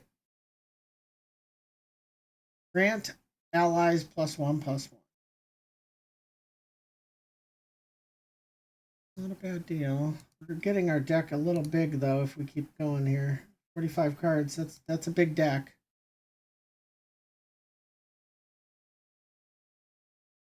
Definitely watering it down a bit. Here's a heal right before the big fight. We're not going in at full health, unfortunately, but we are going in at 18 of 25, which isn't terrible. If the foe has the attack token, grant the foe's units +1. So all of his stuff's going to be +1 when attacking. That's not great, but that's not the worst it could be. He probably has a whole bunch of guys is where that comes in. Mm. Mm. Not great, and I just aspirated coffee. Don't do that. Well, shit. This is only good if I have a character. I drew about the worst possible starting hand. That sucks. At least I have something I can do there. We'll do that. That draws that. Then we'll do this, which does 1 to him, and more importantly, lets us pick what the next card we're drawing is. There we go. And draw it. So that helps us smooth this out, because otherwise we were pretty screwed there. So, just got Challenger, so I'm just going to play it. I could have played her and then buffed her, which would have felt pretty good, and we're just going to challenge this.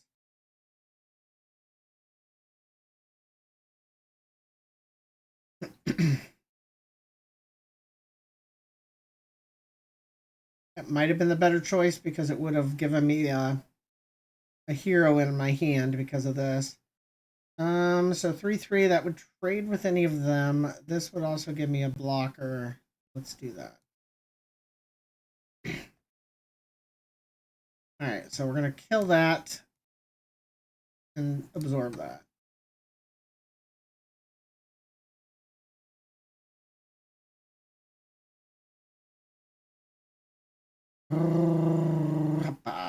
Four to go. Granted enemy vulnerable. We could make it so we can definitely attack that. I think we'll do this.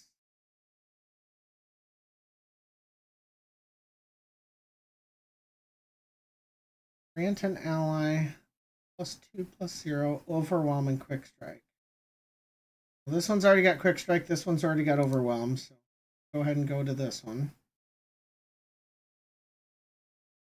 And it's going to end up being a 5 power, I think. Yep. And then we also get an Annie out in here. Although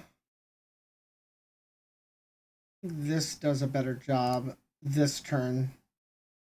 Specifically because it'll keep this character alive. Because I can't just jump block it. Oh, weird, they didn't block it all. Just afraid of losing those, I guess. Hopefully I can get this done before Garen hits the table. Never mind, there he is.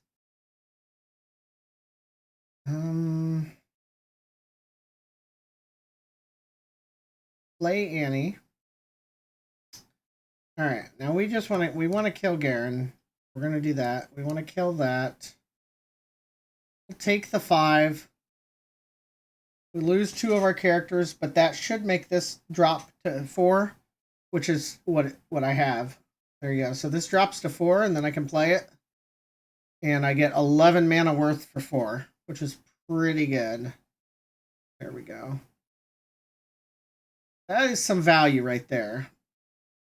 And then we could do another 11 mana worth right here. 6. So we spent 10 and got 22 mana worth of units on the board. It's hard to beat that. We do this. We may... Oh, wait. Even better. Do this. Actually, I guess it doesn't make a difference here because this one doesn't have quick strike. Yeah, doesn't make a difference. I was going to say we could attack twice because of scout, but it doesn't matter because it wouldn't be able to attack again anyway. All right, so both of those trade, and then all this goes through and kills them. There we go. We won that one. Really had to think though. That was a good run. I think I had I think 2 challenging matches out of it, and then the rest mostly just rolled. All right, so we'll go collect our rewards and stuff, and see about switching over. That's good XP too. 305.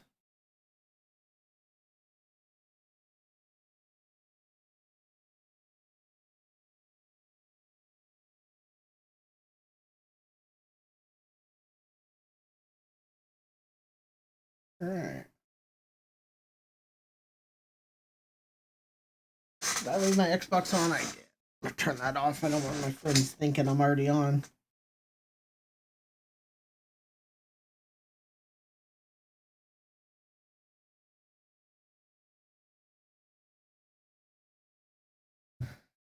Okay. Side's starting to hurt, which is not a great sign either, right? No reason it should be.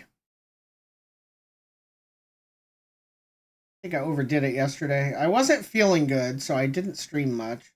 But because I wasn't feeling good and I hadn't been working out, I worked out also. Working out when you're sick and haven't done it in a while is not great. Then I did drumming and rock band, which is a decent enough cardio for me. And then then I had to mow the lawn, which I had forgotten about. You can now see rare content and adventures. Oh, there you go. I was wondering why I was only seeing commons. So that's going to upgrade as we go too. So that means, in theory, things are going to get easier in that way as the game itself gets harder. So it should balance out a little bit. What is this? This is a completing a quest. All right. Fragments for Jen. I'm fine with that. And 4 quests done. All right. A lot of quests they give you to do. And most of it stacks, like as you get a higher level, or don't play rather. You can just stack it, which is nice. I don't know why that said 7, but there were only 3 notices. That part seemed to.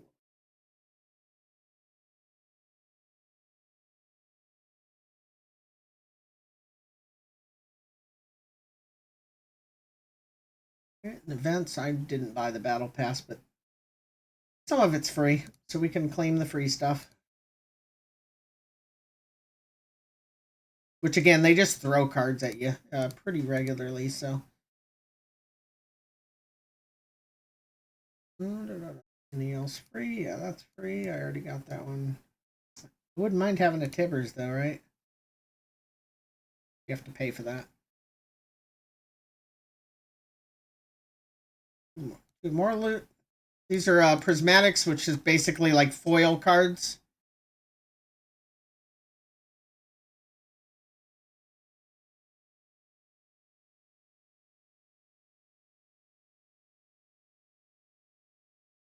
And a pulse fire award. Megatusk.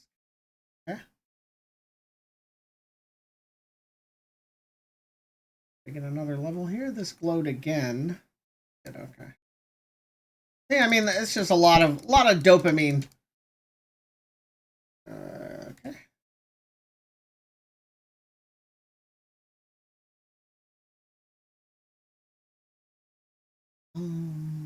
Music's soothing too.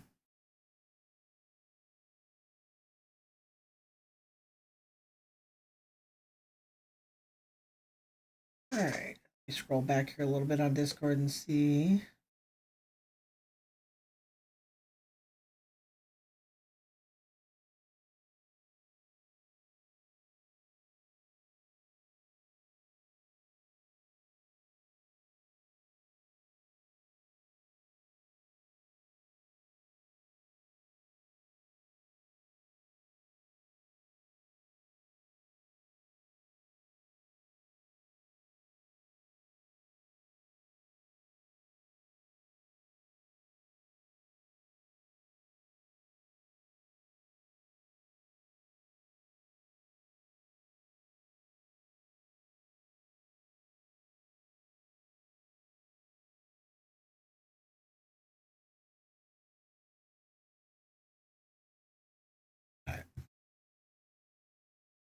Onward. I'm down for what? I get to see my mug for a little bit here.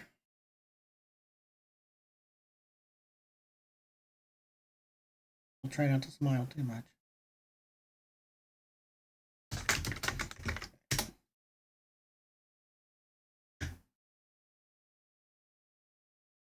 And I have a new drop.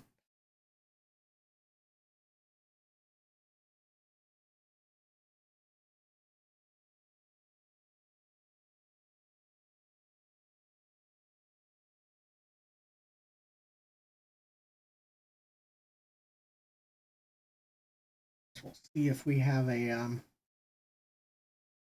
anything else to give away. Check my email here. Because that was pretty cool that I had one at all.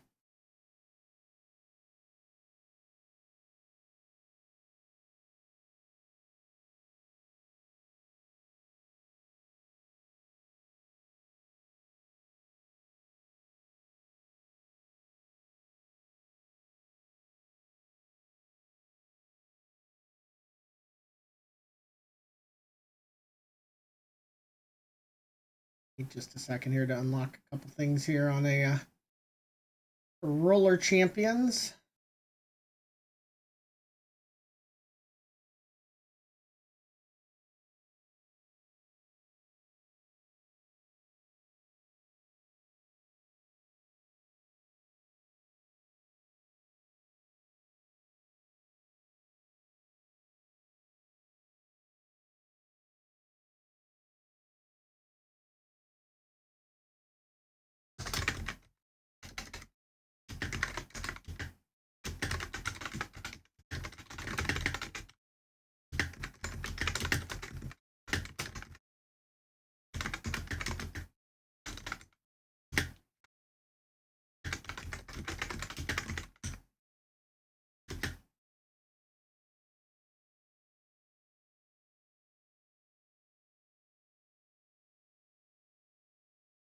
It's going slowly there.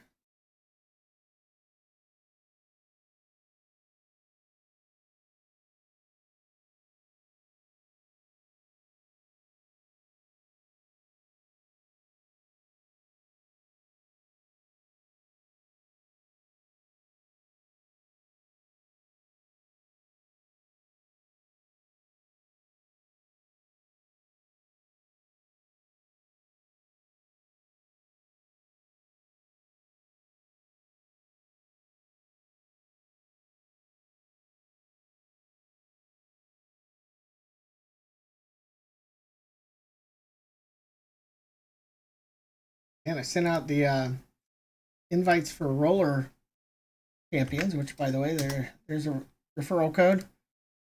The game is full cross-platform. I don't know if the referral works with other ones, but it should. But it's just a roller derby game. It's pretty fun. All you gotta do is play an hour, and I get rewards too. Which, hey, that's good. We both get rewards. But the game's pretty fun. It's not something I'd play like exclusively as my big game, but it is a fun diversion game. Looks like I do not, in fact, have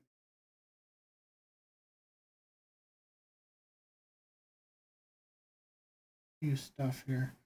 I'm just noticing I have Multiverses stuff in my junk mail. That kind of sucks. I hope I didn't miss my invite. I didn't think I got an alpha invite, but maybe I did, and I just didn't know it. That sucks.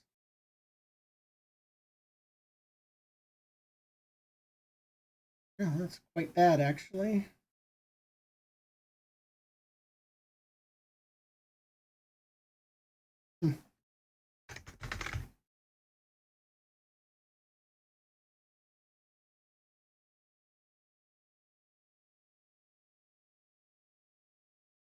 All right.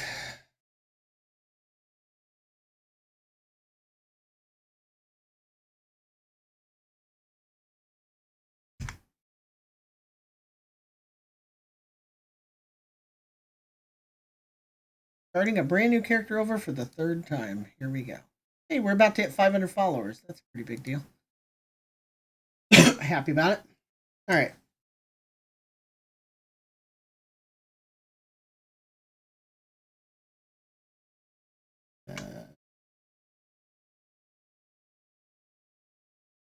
Oh, no longer switching my. Let's switch my DPI. All right. All right.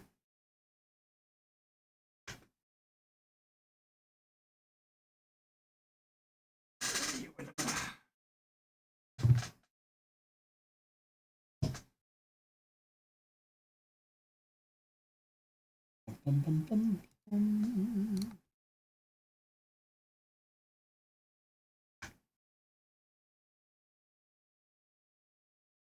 Ooh, yeah, that's too high. I'm missing.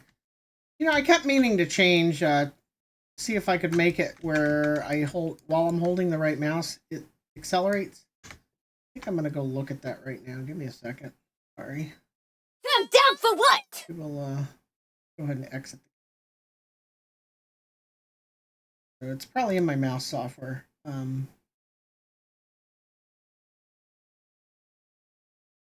I think that would be ideal. Is have it set to 1 DPI while I'm aiming, and then if I need to turn the camera, have it jump up.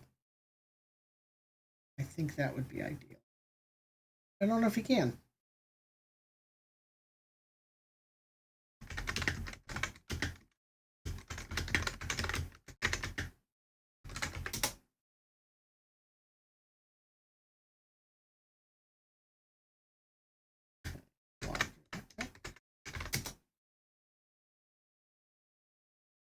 Right click and DPI shift.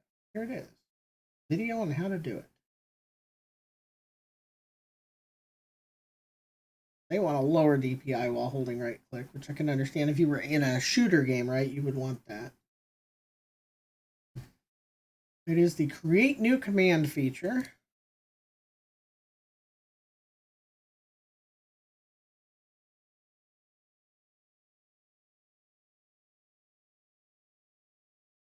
Yeah, create new.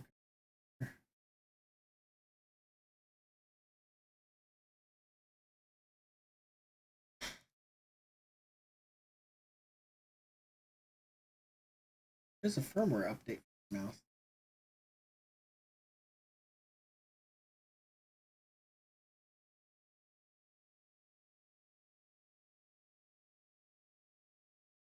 Huh, I don't see the create new command feature.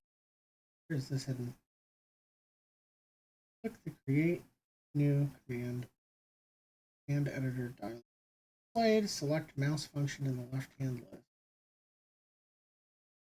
DPI shift.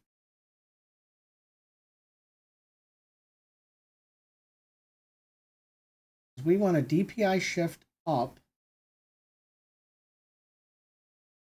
as long as we're holding the right mouse. Right click button. We have a new profile. I apologize. I've never done any of this before.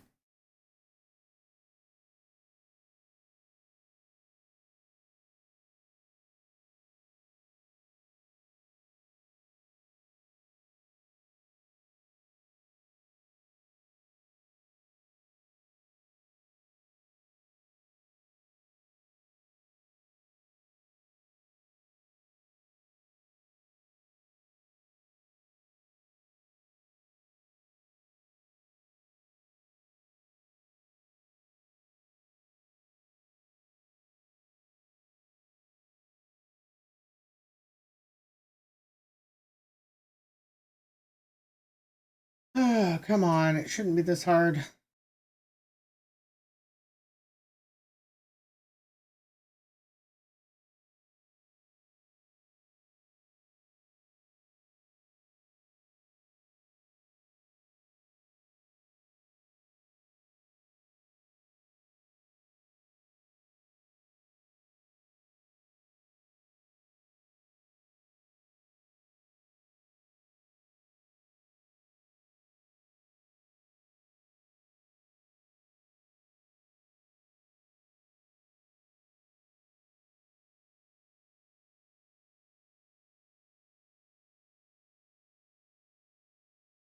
I'm just not seeing it.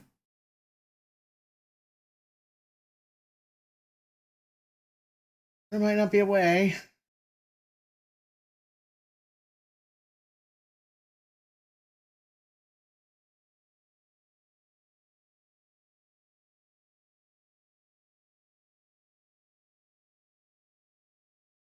Yeah, so weird that I'm not seeing a pop-up right away. Definitely would have expected it.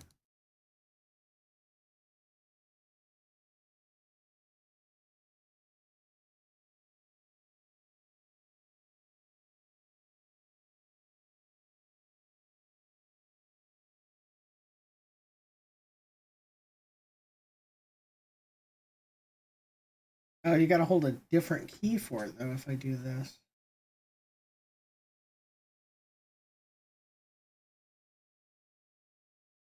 Okay. Well, this might end up being doable, though, if I can put it on a key that I can actually hit, right?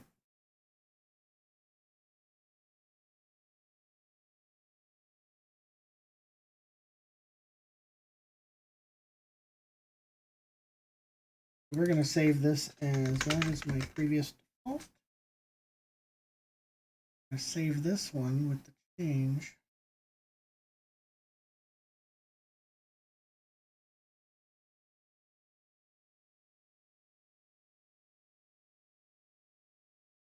But I want it DPI shift and right mouse, and I don't see the way to do that.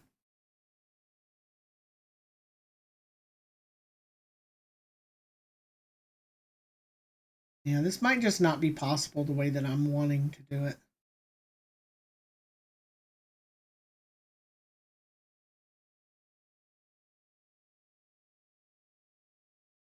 I'm not going to screw with it. I just don't think it's not going to be doable.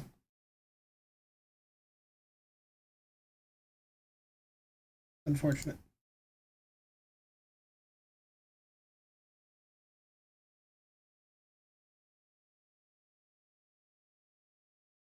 Look at this 2-minute video real quick.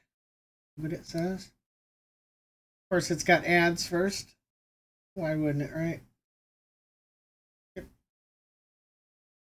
And that is a different type of mouse.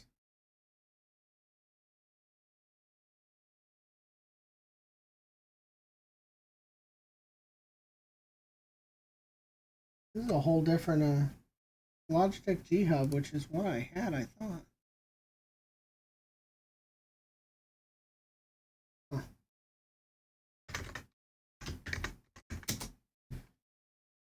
Well, I can be worrying about it if it's not simple enough. I might screw with it a little tonight after stream. We downloaded the actual G Hub. I guess it does more than the configuration software I'm using.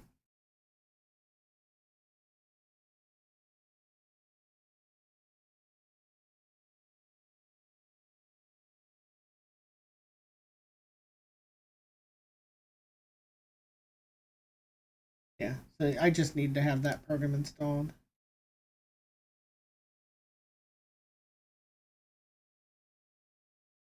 Telling me I have to uninstall this first. Jesus. Wouldn't want things to be easy, right? Gotta remove program.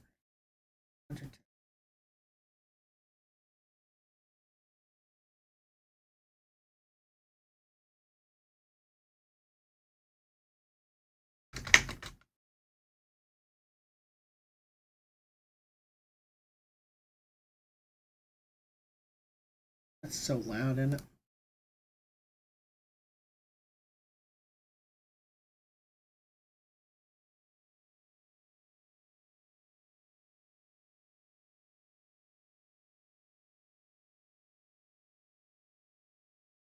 Any extra dings? Lots of extra dings. Now it's installed. Well, if it installs fast enough, I'll go ahead and do it. I just hope I don't have to reset up like buttons and DPI and stuff. To begin with, it should look at my mouse and go, oh, there's your settings.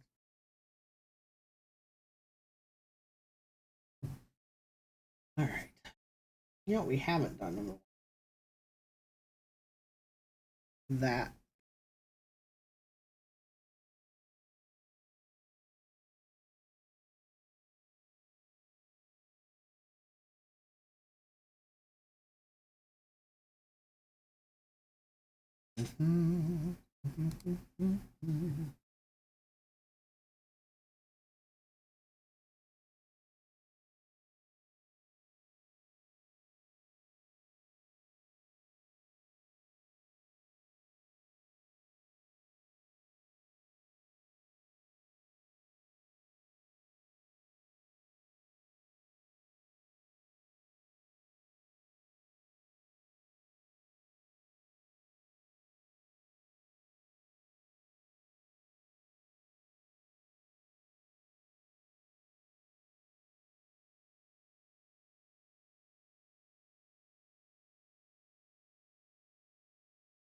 Interesting. Logitech immediately wanted access to Discord.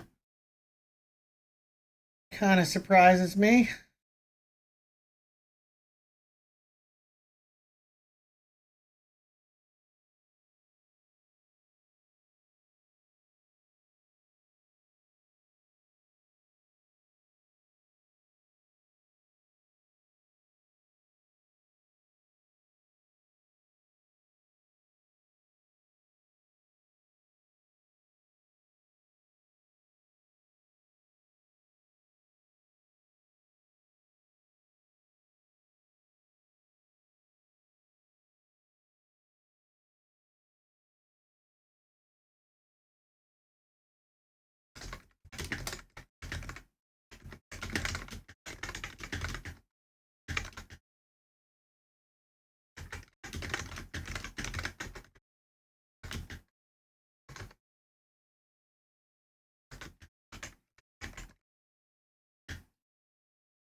Click on your gear to configure.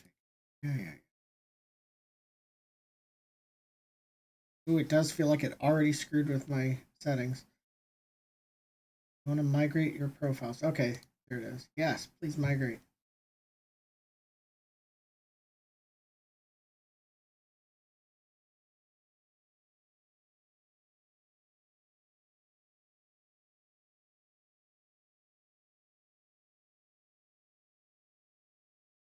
Looks like it did to remember it. This device is in onboard. Oh. Performance mode.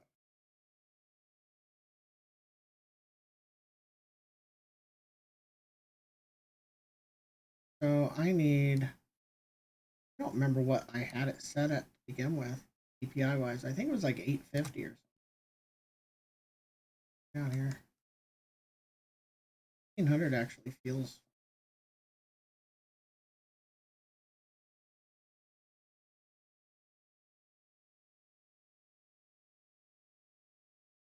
Alright, let's get rid of that one. We don't need this many of them. Just drag it off the slider to get rid of it, but it's not letting me drag this off. Anyway,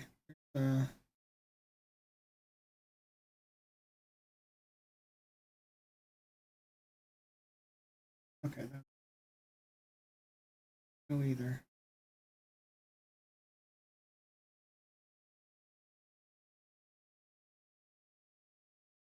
$100,000. What's that? 92. Hold down a DPI shift button. Okay, so what I want to do is make it so that when I'm holding right now, it moves much faster. And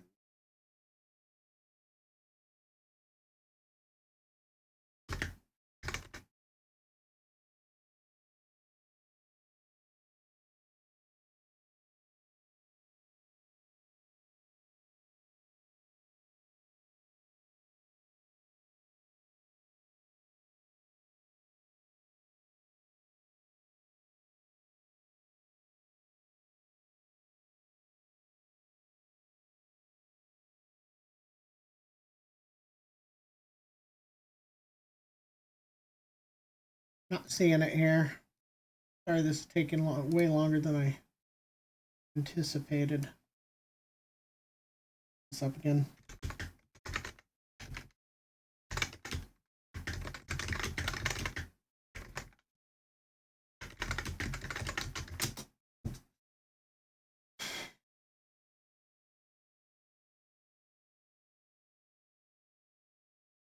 Video. Make me do another ad, of course.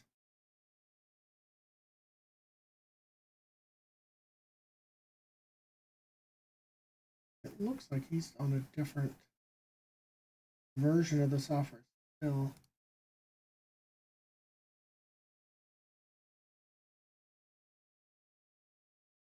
Okay, it's in a macro. I'll try and figure this out then. Macros. Create a new macro. Verizon. Got it. No repeat. Repeat while holding.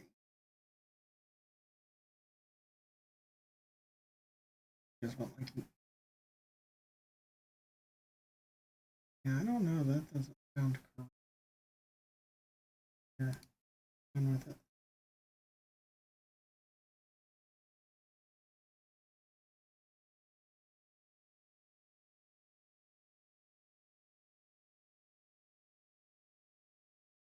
Oh, there it is. I see it. Yeah. Definitely has that right.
What you doing, Nutmeg?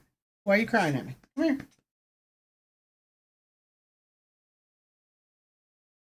I think in theory that's correct. I don't know how to test it though. Did it not save?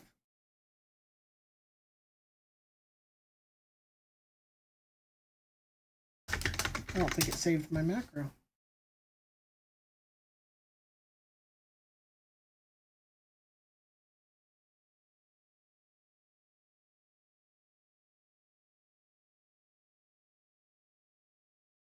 Yeah.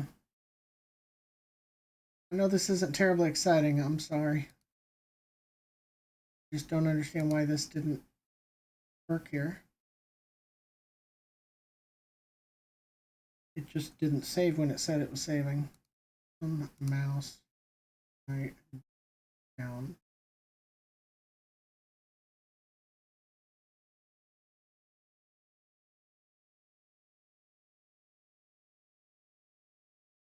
Are you sure you want to save it? Yes. Not saving.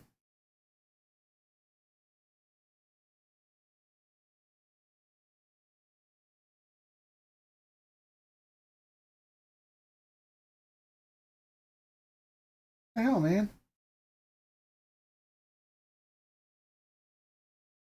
I understand how to do it now. It's just, it's literally not working.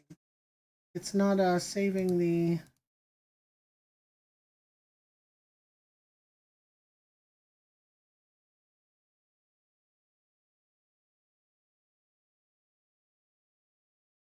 Not saving.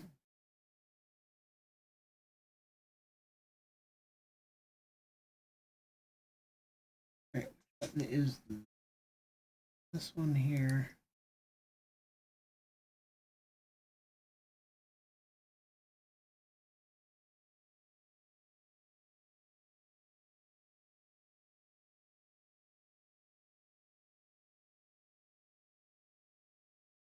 Okay, I found it.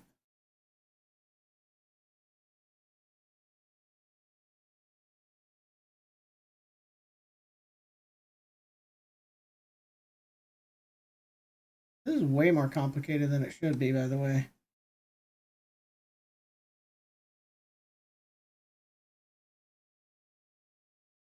Like, they don't let you just click a button and then click what you want it to do. You got to actually drag it to it. Very weird. Okay. I think this is it. I think we've got it going here. So let's start the game back up and find out. So I should now have better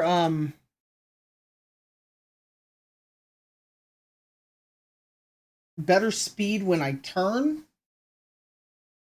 course, it'll probably screw up some other games, which we'll have to deal with when we get to that point, right? I don't play too many other games on the keyboard that involve holding the right mouse button, so it shouldn't be too bad. But it definitely would affect it if I play like Icarus, right? Because then I probably want to slow down when I hold the right mouse button, not the other way around.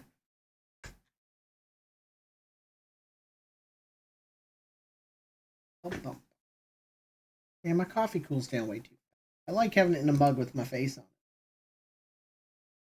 But it cools down way too fast. Okay, so now we aim. Right? Okay, we got our aim, and then when I hold it, we turn much faster. Yeah, so that's working. Yep. All right.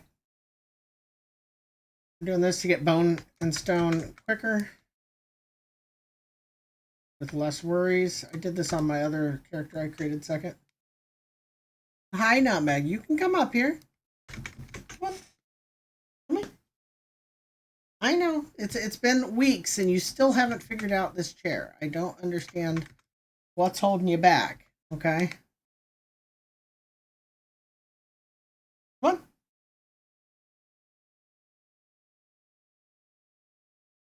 Come here. Up. Up. That's all I can do for you. I can turn the arm. Yeah.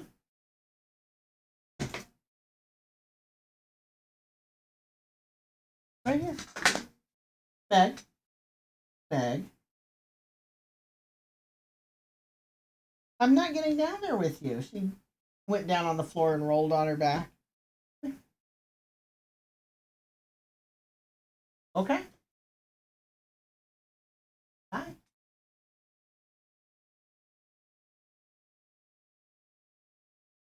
She doesn't get it. Oh, good. She used to love giving me attack kisses while I'm playing. But this chair just has the armrest is in a different configuration, and she cannot handle it. Can't jump up how she used to, so she just doesn't.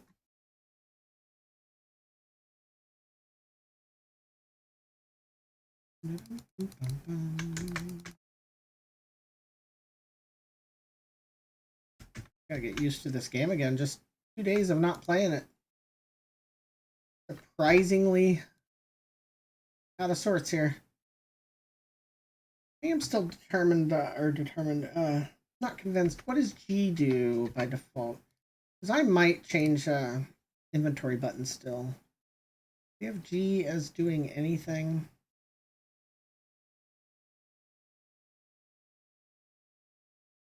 I don't think it is.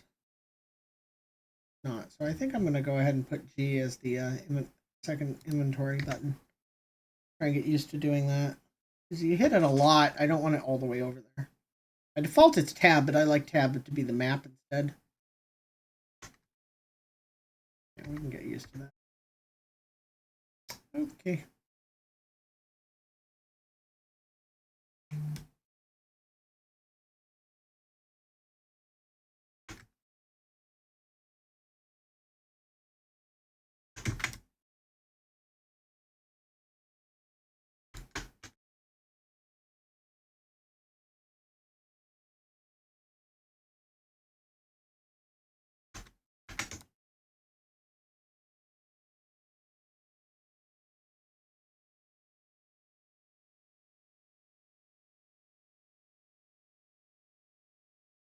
Middle of daytime. I don't remember at what point that matters. Like the beginning of the tutorial, you're inside, but I think right here it's always foggy so that you don't have to deal with sun while you're still learning. It gets dark for too long.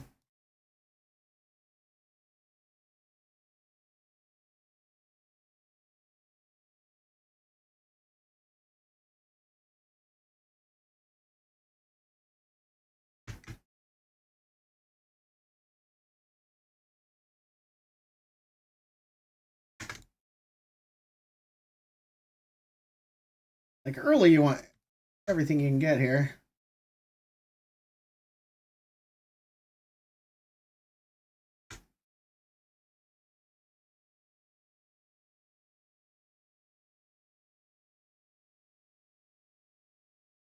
So Pedro, if you're there, did you already create your character on this server?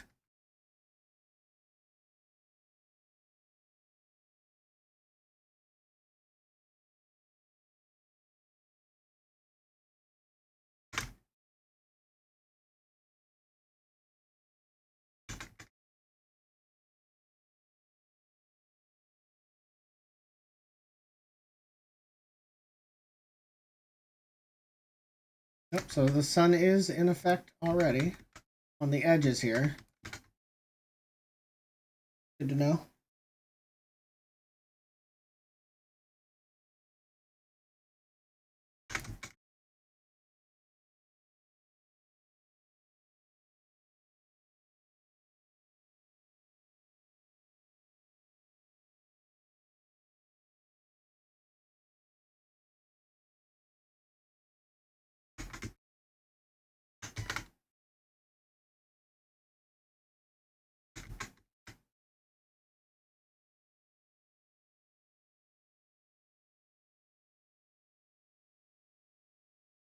I didn't want to kill him with that in case it mattered. Because it does say kill with the cord, right? Hi. You can come up here. I keep telling you this. Yeah, come here. Come here.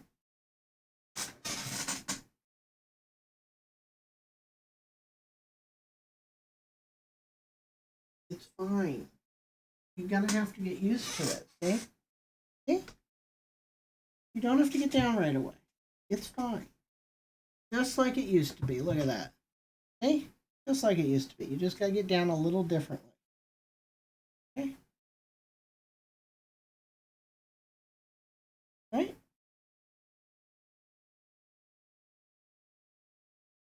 It is difficult if you're going to be on the arm, though, because that's I need that.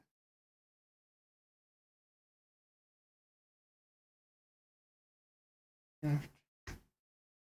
Fun stuff. Need what? Just a lot more bone and some animal hide. We can't get the hide yet, of course. Oh, already in the sun.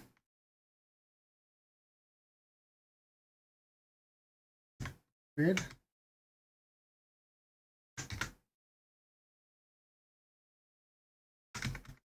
Get the extra bone here. Is there a shortcut to go straight to the crafting? Because that could be nice too, right?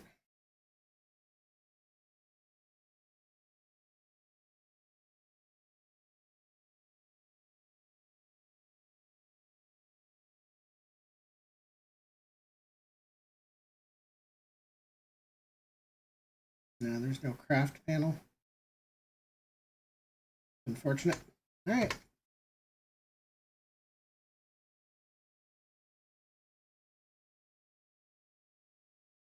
It's a little weird than having all the rats running around in this area because they're asking you to get hide. And somebody that hasn't played this already would probably think, like I did the first time I played, that you get hide from rats, right? But you don't. Since rats are a completely separate thing. They're a resource for blood. But I definitely would not blame somebody for thinking that that's how you're going to get... that's how you get them, right? Can't come back to this place after you leave it. Except maybe later when you can fly. But because of that, and this being such an easy place to get stone and bone, I'm gonna load up on bone here.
Okay, I do need to get blood though, so. And I have rats. I guess I can always do rats. I think we'll just go ahead and get out of here now.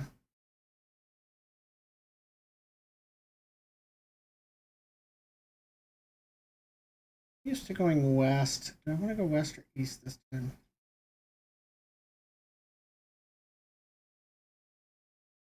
Most places to build are probably taken because this is an older server, right? This is a really good place. This is a really good place. This is where I'm on one of the games.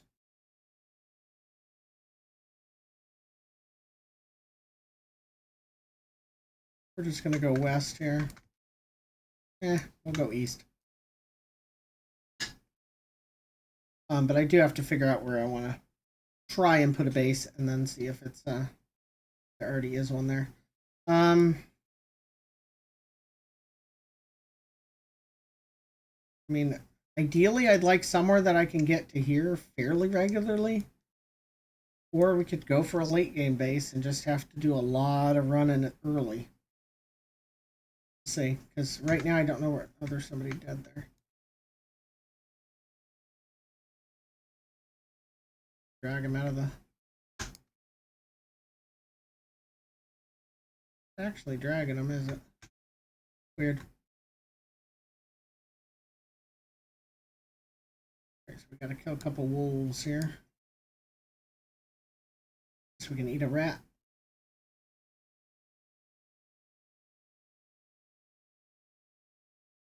There's a lot of people sleeping around here, huh?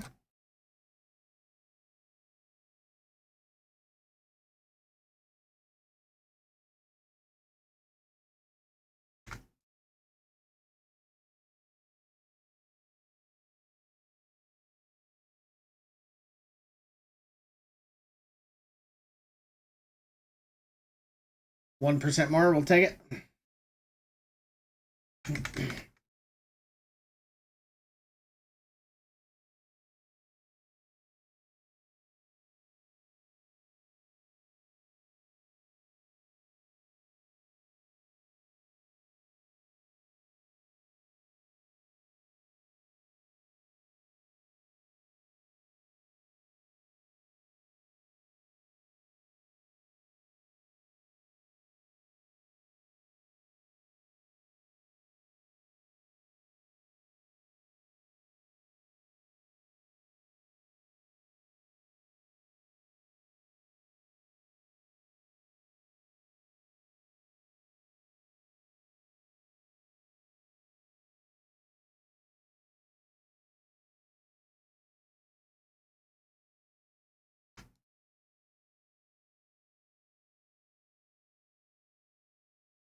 Okay.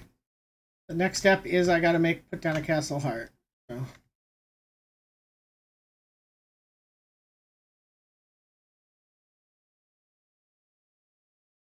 I'd like to find where any of my friends that are on this server are before I do that step. But unfortunately, that's going to be holding us back a bit. Waiting for that.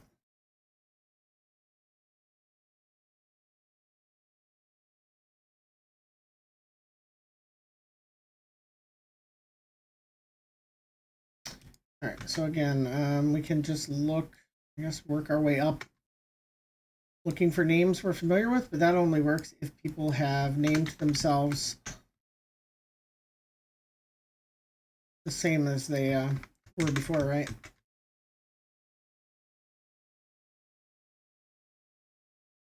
There's no guarantee they have.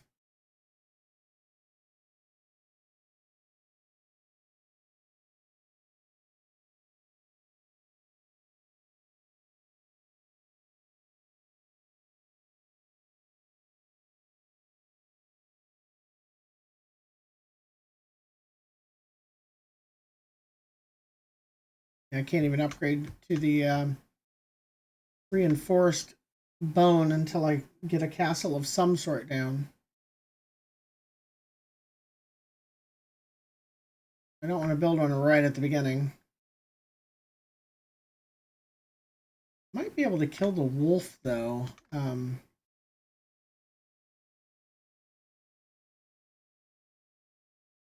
Because I was here and the wolf somewhere around here. We can probably get that one knocked out before too long. Bear snoring. Hear the snoring. Mouth of this one. Because then we at least have the extra move speed. And most of these tutorials are retroactive, so if I kill this and then like the next step is to kill something and get the V power from it, it should already be checked off, which is nice.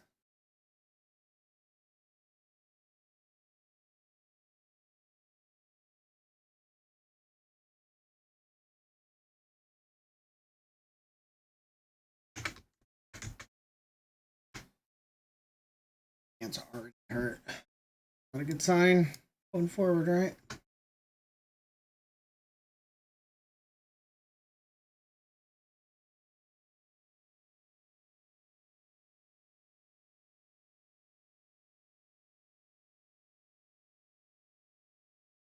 Oh, I need to turn on global chat if I have it off.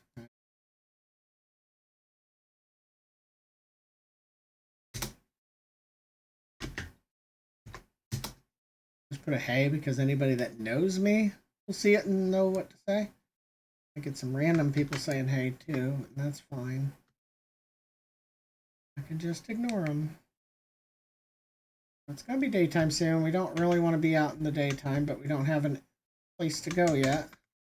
Here's somebody's house. What's their name? Red Rising. As far as I know. There probably aren't a whole lot of build spots left.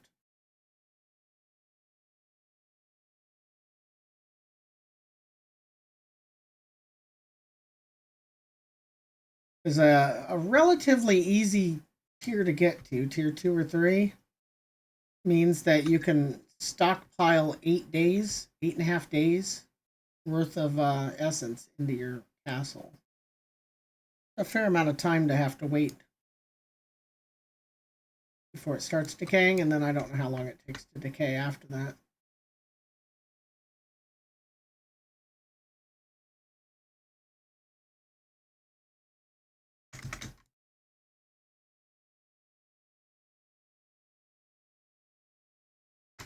Oh, am I on the wrong side? No.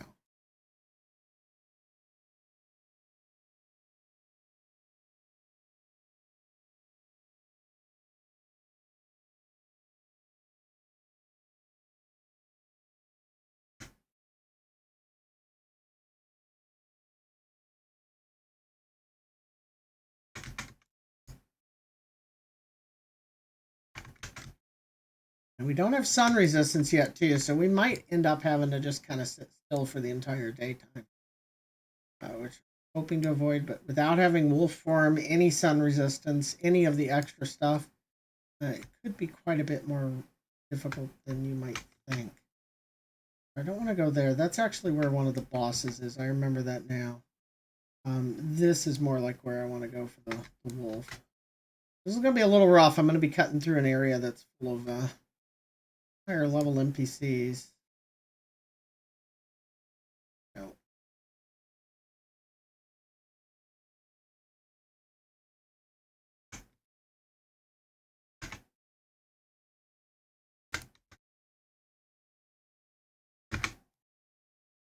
And daytime. Not a good combo. Let's get this done.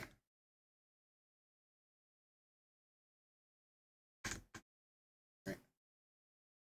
A shade here.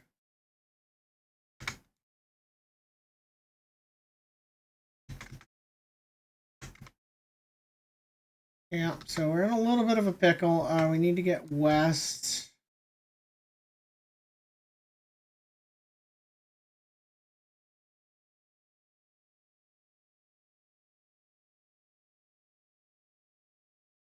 Shadow. We need to fight the wolf, but I don't know that I want to fight him in the daytime either, because obviously that's a little trickier.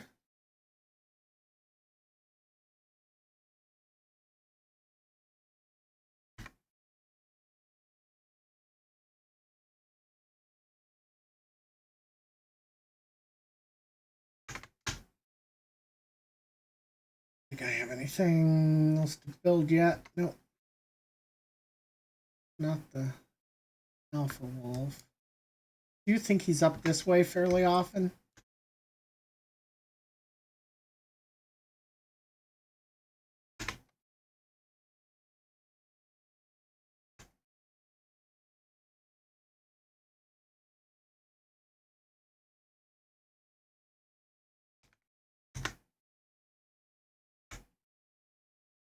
Whew.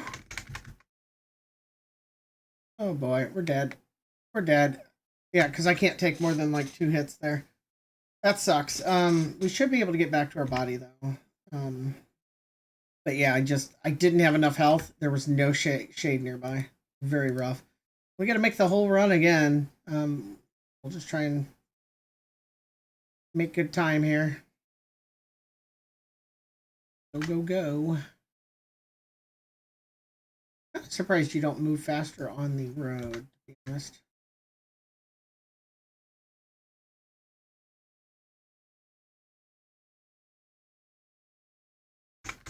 Even though he was 1% blood, probably should have gone ahead and fed on him. Now, which way is going to be better to get up here? Stop scrolling me out, game. It does that every time. really hate it. I'll bitch about it most of the times it happens because it's constantly infuriating.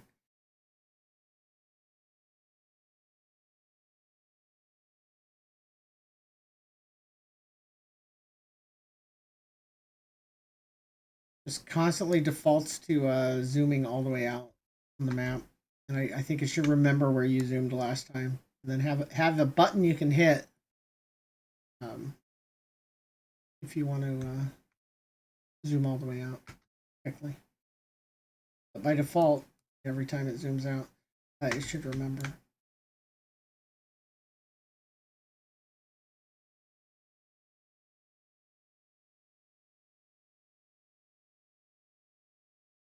By default, you cannot stand in the sun for very long at all before you start burning.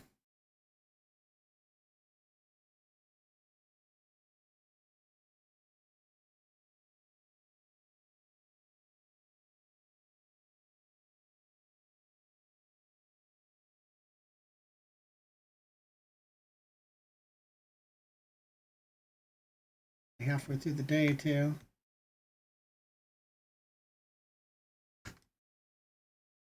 This is a problem.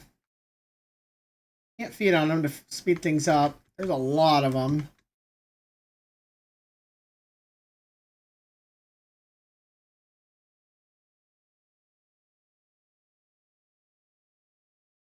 We're gonna die again. God damn it. Sun is just so brutal at this level.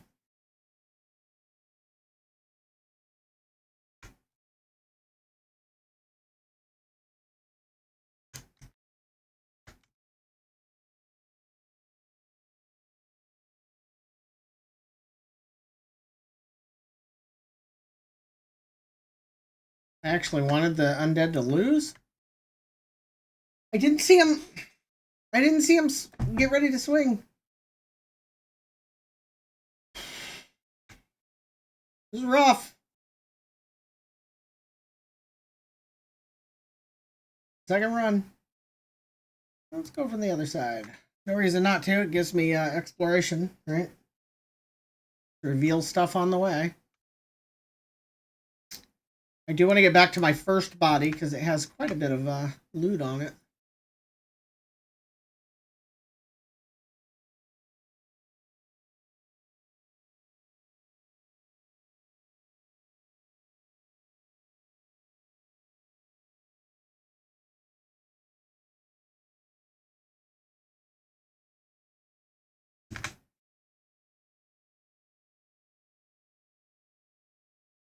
All right, we'll go all the way right and then up.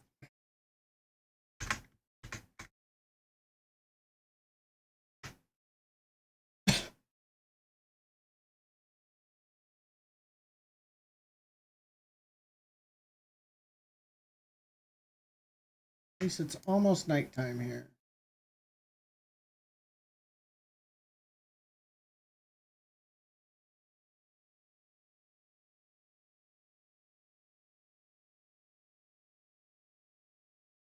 Whose house is this? Name. Danny Dan. I don't know who Danny Dan is, but he's the Danniest Dan of the Dans. On nighttime.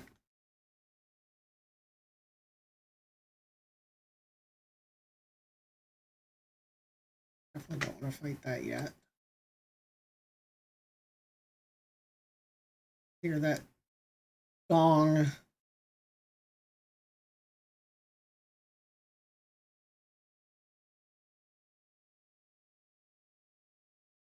350 meters away. Character does not move terribly fast.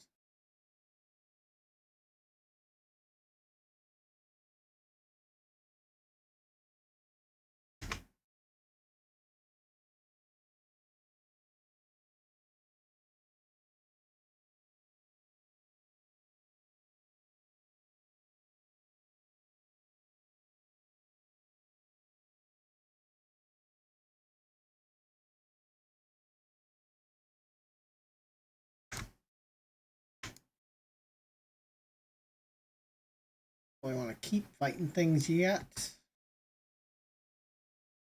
It might be easier going straight north.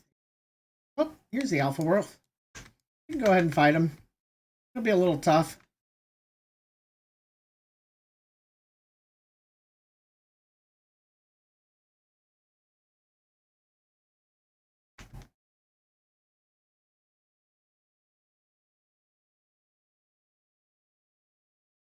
The ads will be a little bit of a pain in the ass.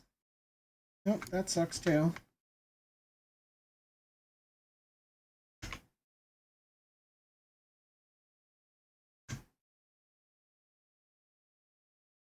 Oh, come on. See, now that just feels stupid, right? He's not aiming at me, and I can't hit him.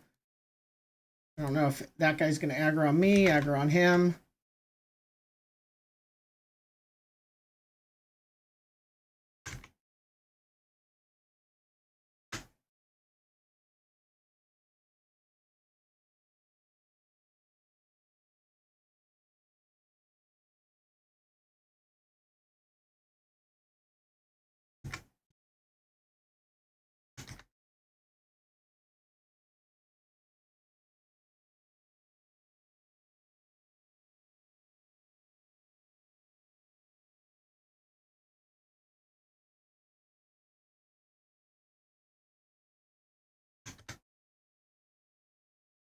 If they're all going to get in on that, I'm fine with that. Let's add a stone golem to it.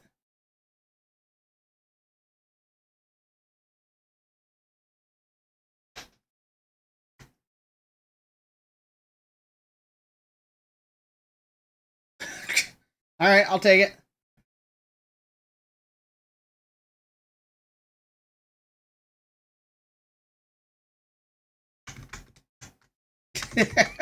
That's fine. That's worth.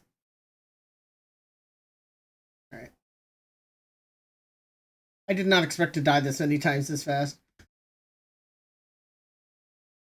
So here we can pick up that. We now have the wolf form, so that's good. You remove a power. I don't see a way to actually remove it. Anyway, we now have the power. So that'll help things quite a bit. A big speed increase.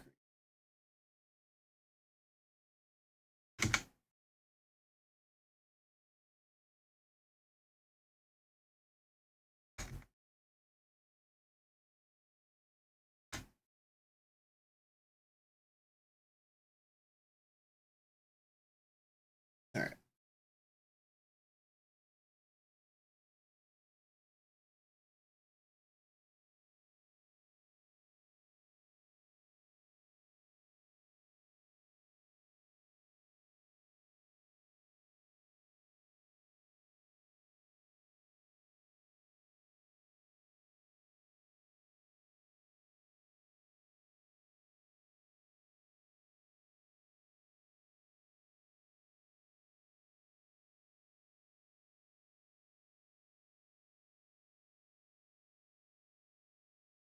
Opening my container is going to change me out of wolf form, I think. So I'm going to be quick here.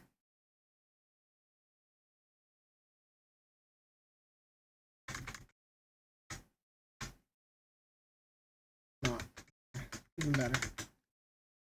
All right. Nope.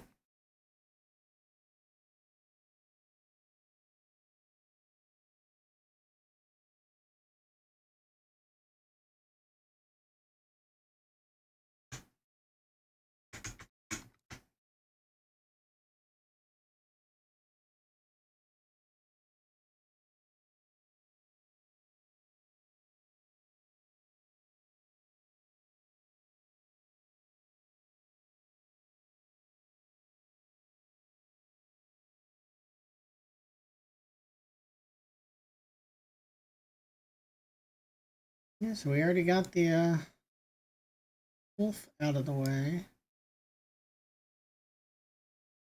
I can always put down a castle heart, do a couple of the steps, and then just get rid of it. Or not focus on really building up, just doing the bare minimum.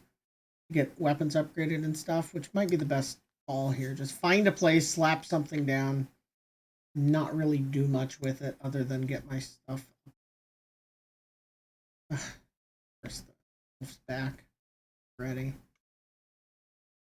Okay. I do want to grab my stuff. Oh yeah, I'm a wolf. He doesn't care. That is easy. Yeah, so I don't know where to go then. Just need to know where somebody.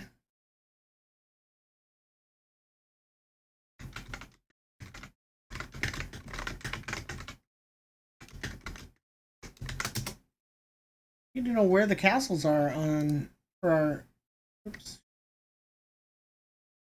For the teammates, clans, right? Make this easier. Here's somebody's castle. Rat.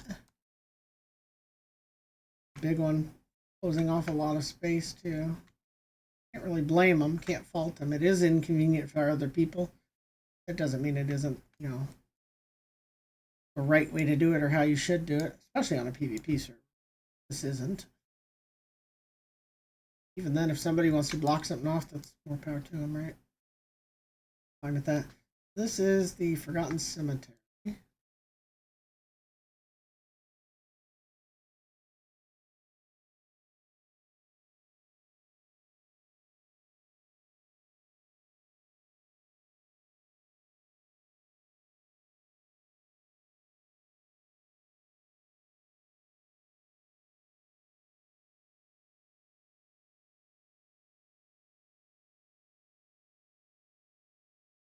So far, everybody I've found that are friends of mine that are playing this game, nobody's using voice chat, and I just find that kind of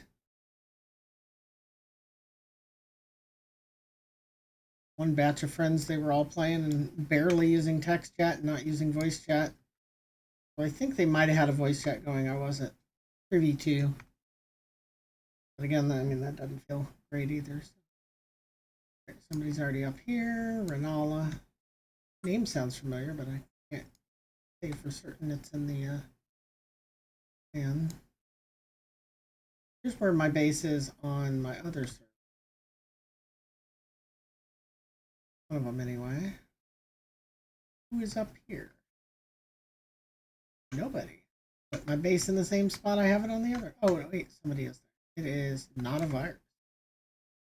And then across from that, where the other half of my base is a different guy. The Taurus, I get it. I see what you do.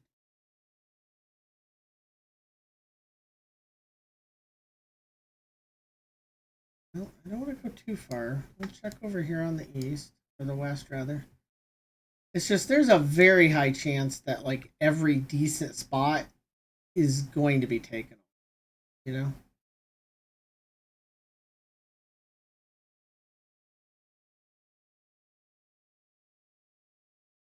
Hopefully, at least one of them is taken by a teammate we can sync up with at some point.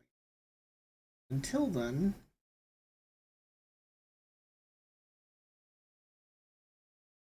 and try, and it's been long enough that some of these are probably, even the higher level areas are probably built up. Claudia. Oh, and right next to Claudia is, oh, that's more Claudia.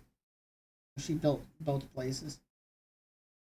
So I guess we'll keep going north into the second region, or I guess we could go down this way. We're getting near the point. I just need to slap something down to have something.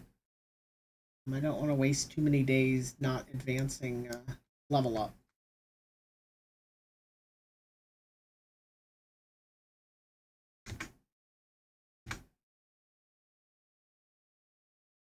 Gonna take one hit.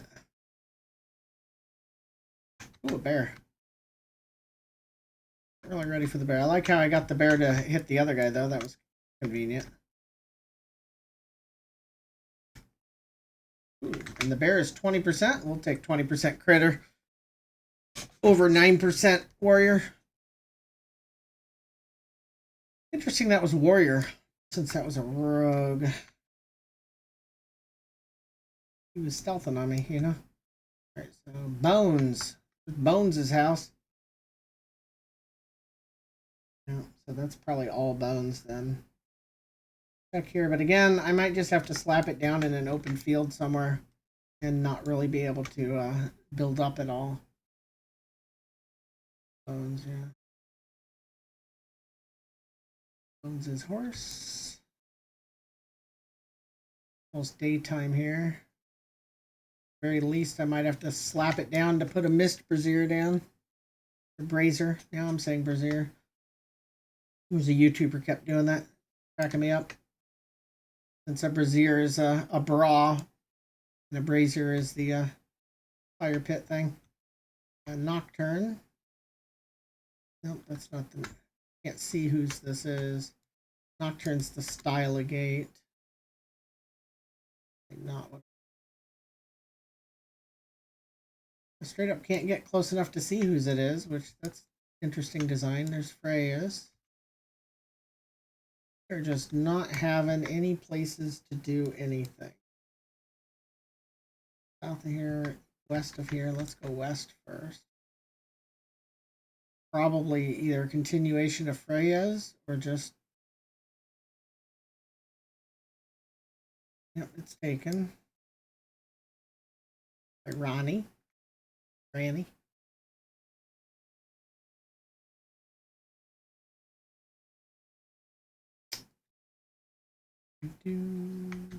Does make it difficult coming in late to a already populated server.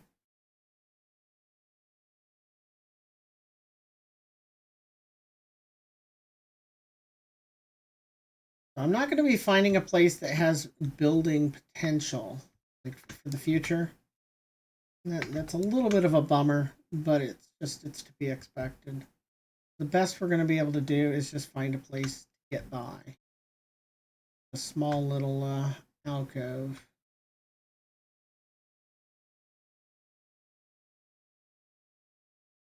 Rough in the daylight again, though. Okay, so this place still. Oh, there's a castle already over there. I also can't do this, right? Too close. Is it going to say too close? It does not say too close to the other guy. We might be able to slap one down here. Let's see whose this is. Left is open, too.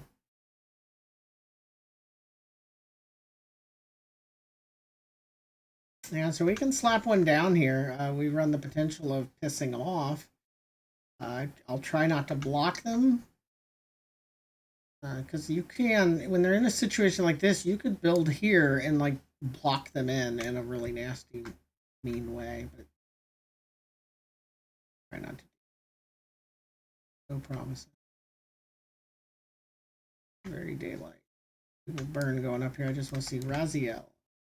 So yeah, there's castles all over the area here.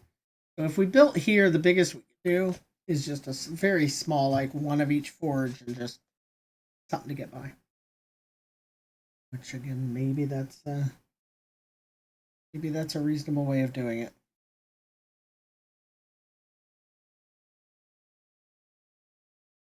Oh shit! Sun moved.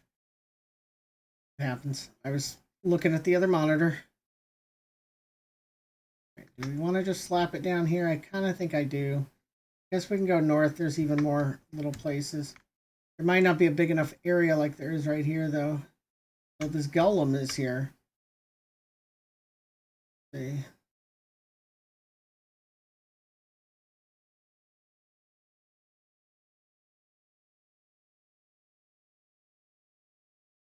They're just so limiting. Coming in late.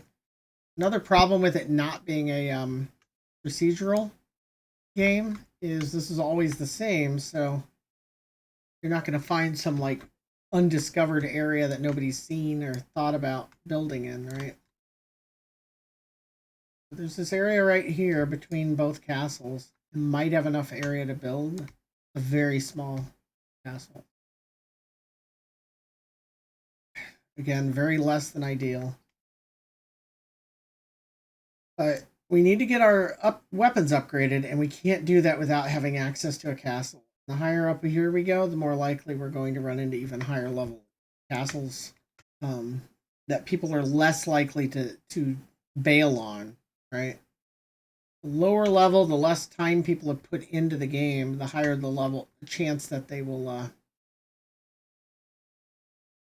stop paying their upkeep.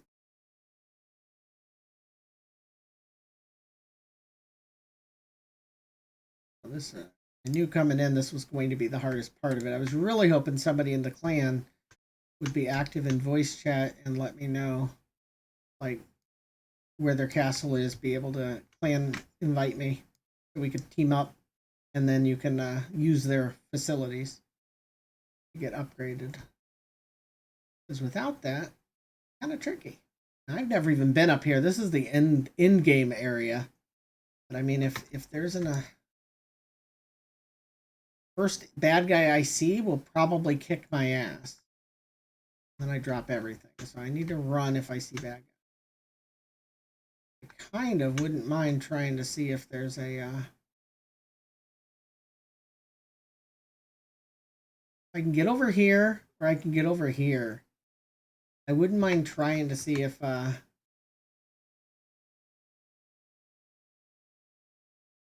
is a plot available. But see, yeah, these right here, if they just shoot me, I'm probably one shot. Might not make sense to do. Go back down.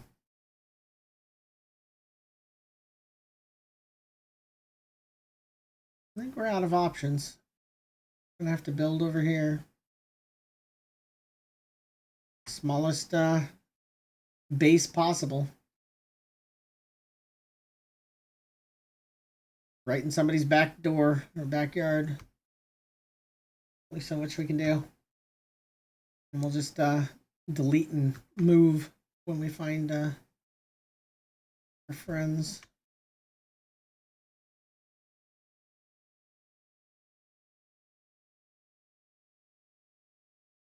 Build roughly around here. This might not have a buildable area. Okay.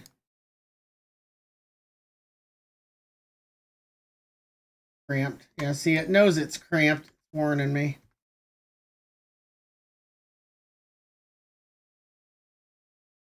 It's warning me that the most of the area that I could build on, I can't. 30% of the area around here is buildable. That is rough. Or do it. Yeah, look at that. We literally can only build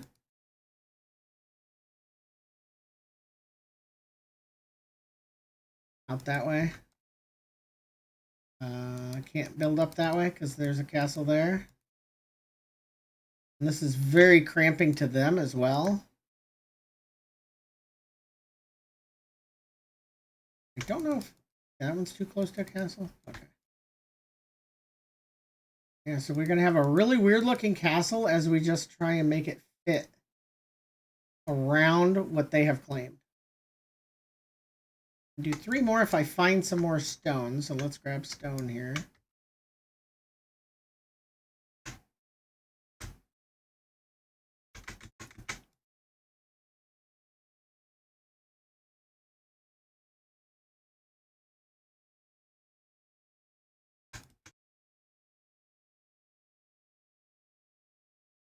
I don't know why that missed.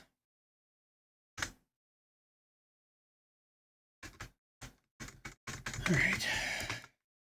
Grab all this stone.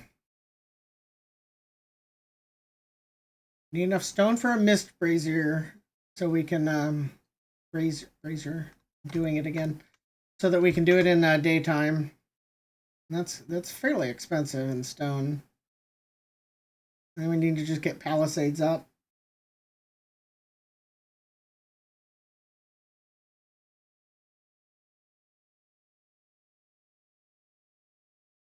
We're gonna be hard pressed. We're gonna have can't do a whole lot here with regard to like capes. I could build back this way a little bit more, right?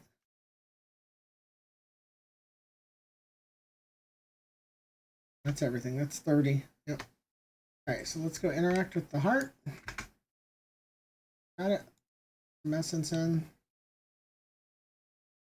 Flame. Now it wants palisades. Yep, 3 palisades. Put some walls up. Wooden coffin, a wooden stash.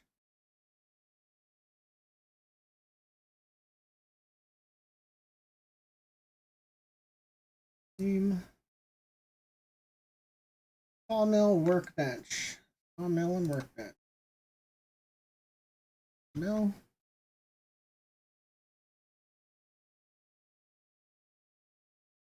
Bench requires stone and planks, and we need to get some wood into the sawmill for the planks. So, got one evening here to cut down trees. We're gonna do that.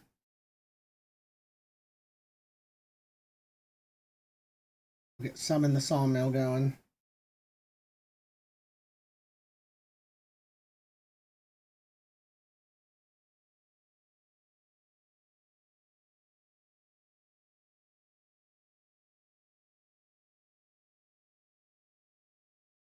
We're going to be getting rid of our cover. Here, a bear. Oh, I see it now. So we need 720 stone for that. So we have to get more stone, or we're just going to have to stop in the middle of the day. I don't want to do that.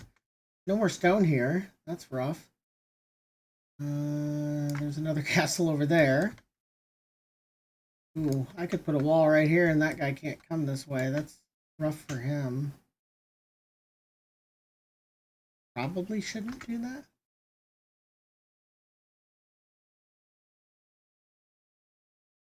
Everything down. Pull out, back out what I need right now. Yeah, I gotta go get a little bit of stone. I'm gonna ignore him for now. Grab this stone.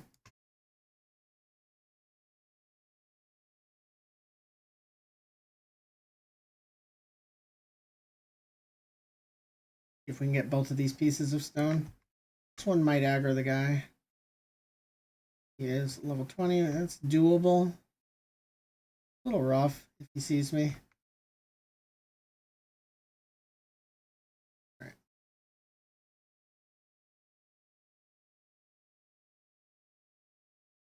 Want to have that available.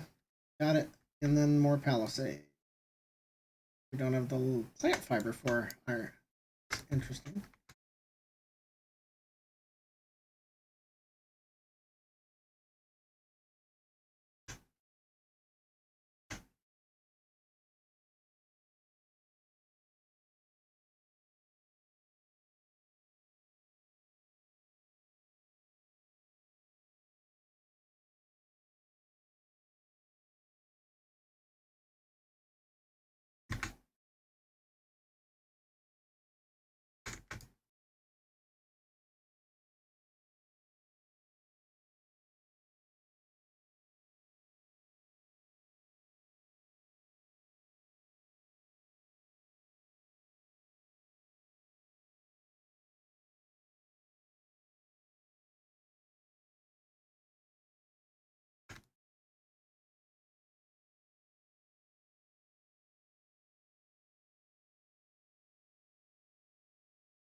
All right, before we worry about closing our whole base off, let's get the this made. I need 120 animal hide. I think I do have that. Here, definitely. Planks. We're getting extra. Got them. Yep. This down. Now we can upgrade some of these weapons. What do these take? More stone.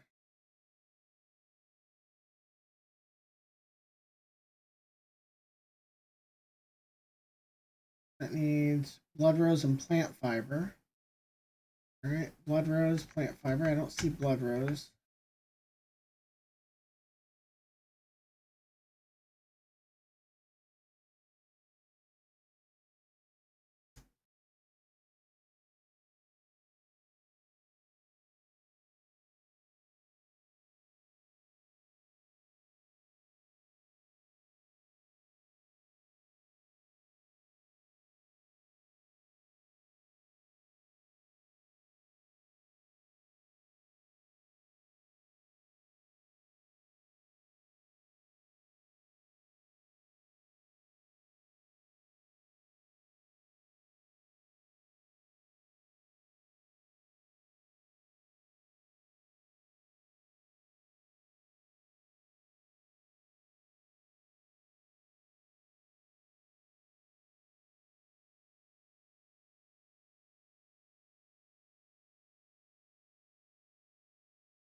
We probably need to spend 2 evenings just cutting shit down to get resources to build this up to what I can do.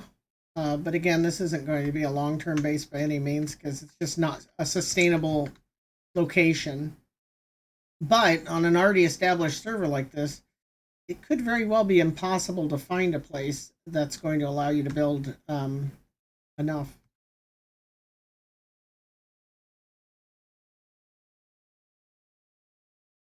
It's part of why on the other server I'm on, I don't want to let my castle decay. I need to make sure I log on every few days just to fill it up, even if I'm not playing.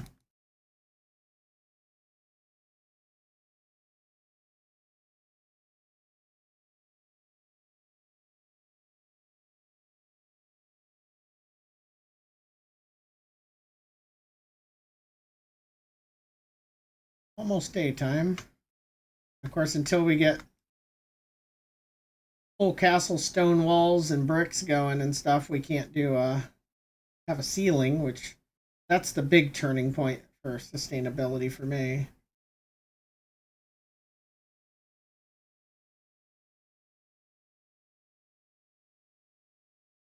All right, let's go ahead and head back for this.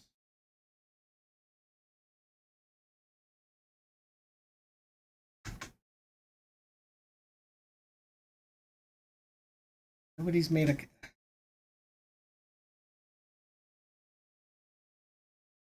Okay. Yeah, I don't understand. The clan wants to have an event on this server, but nobody has made a castle ahead of time.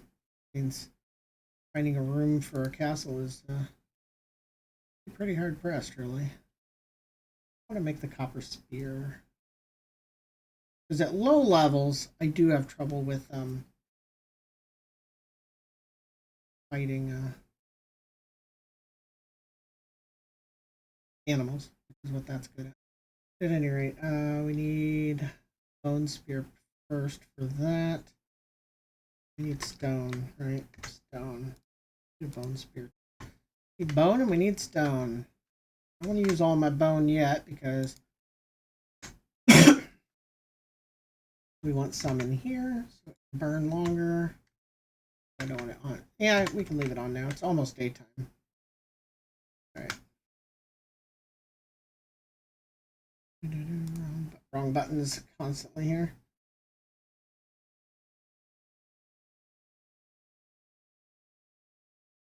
For the sword, spear over the sword, so I'm putting that in that slot.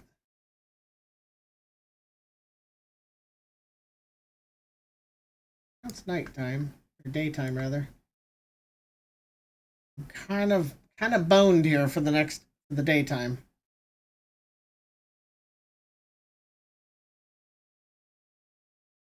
Cut down what we can. Unfortunately, we need stone is all we need to get a weapon upgrade going, and there is no stone right here. Unless I already put it in the... I might have already put some in the storage. I don't think I did. Didn't. Get some more palisades up. Get one with a door over here. And one with the door here. There's a plier. Hopefully it's not the person who I'm encroaching on. But it could very well be. Yours or not. Okay, so we can afford that door. That door. And what are these waiting on? More plant fibers. Yep.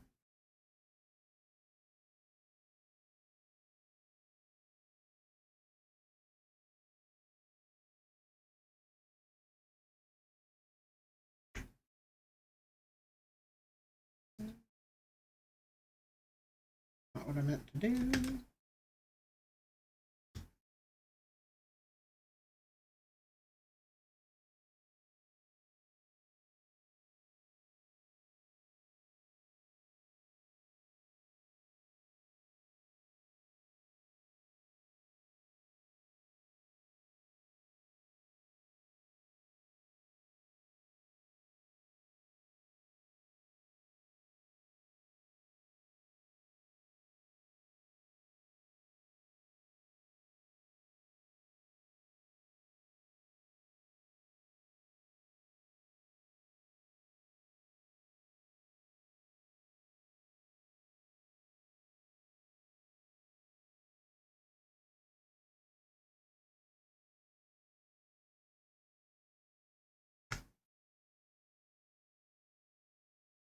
I think he dropped that lumber.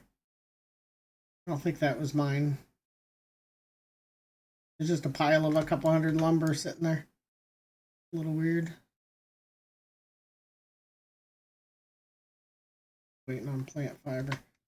Funny because I have like thousands and thousands of plant fiber on all my other characters on different servers because it ends up being something you really just don't need that much of.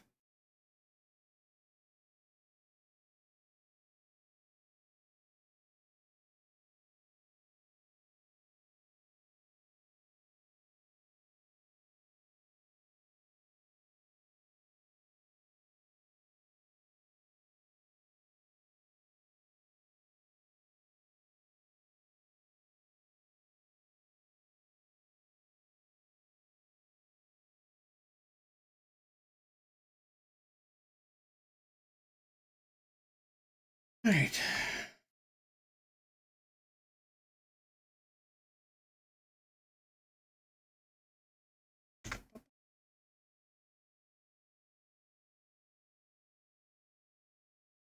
I do have 600 plant fiber. Look at that.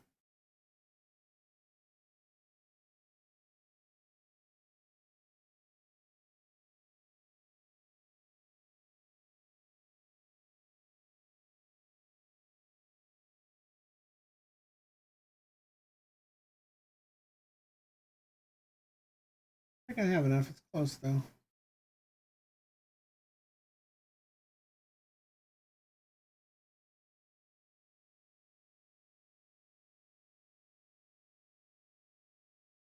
Need more lumber.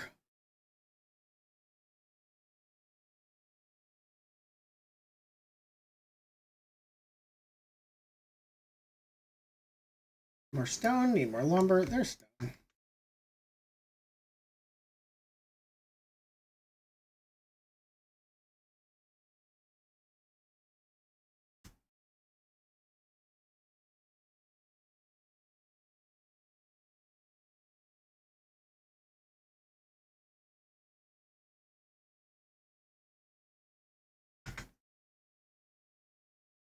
Do we need?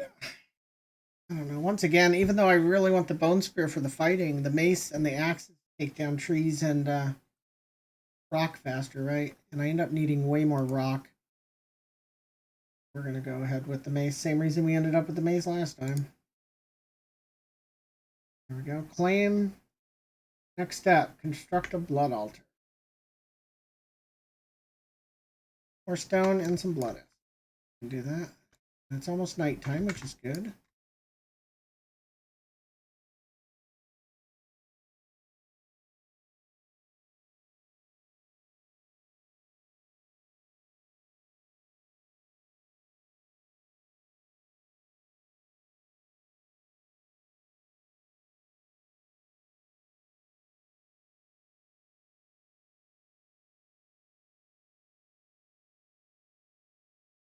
I guess I just kind of assumed that because they picked a server days ago, somebody in the clan already was built up here and would be communicating that. That's what's got me thrown off here. Because to start on an already established server late as a large group is just kind of weird.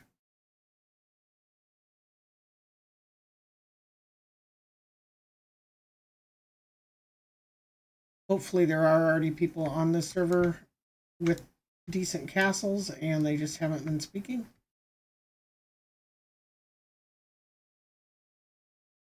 Okay, so we're gonna need a lot more stone. Can I get copper yet with this? No. Oh, why am I not using my mace? I can get copper. Jesus. I was using my fists.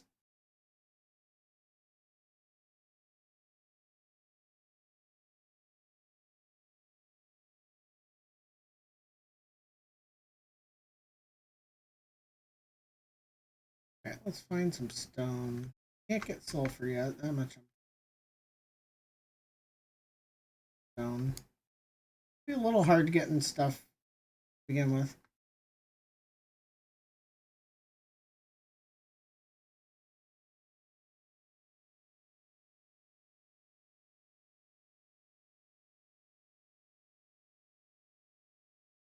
You hits at everything as we pass by it.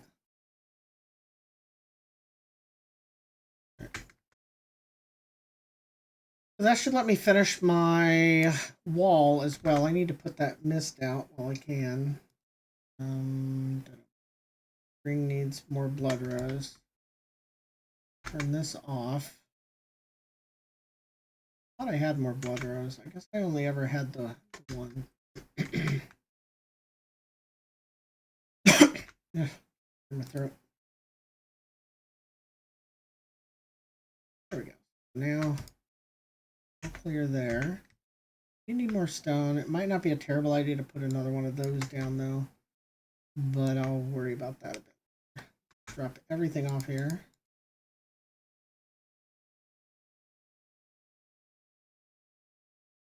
For things we can make right now, we could make a forge if we had stone and copper. Again, need stone. Blood press is plank and stone. Grinder is plank, copper ingots, and whetstone. So we need the forge first. So either way, we need to just go out and get stone pretty much this whole evening.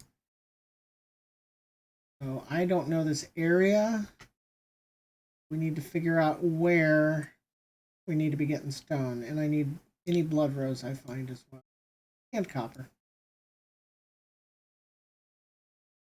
Definitely want copper.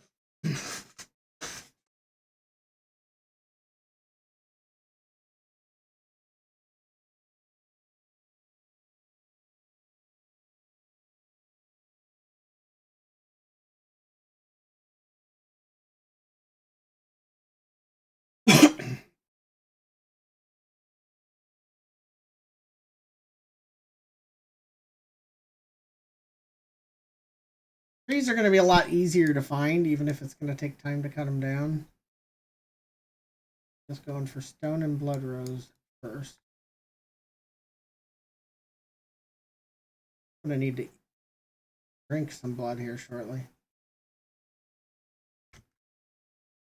You'll do.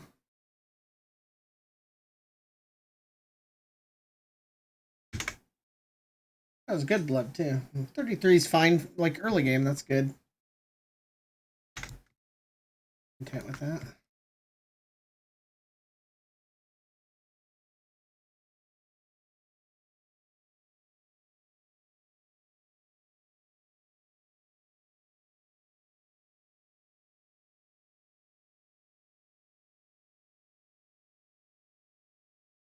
You need so much stone early.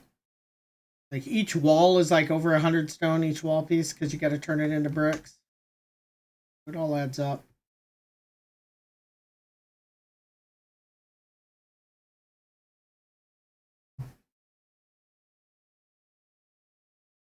I did not realize it's already 2 o'clock. I'm going to have to eat soon. I do that weird thing of forgetting to eat when I get busy. Here's a lot of stone. These are a nice, easy way to get stone, and you occasionally get already, like, stone brick already formed. Saves you a lot of time.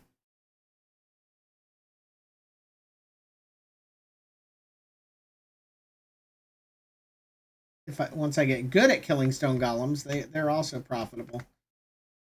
But early, they are more trouble than they're worth.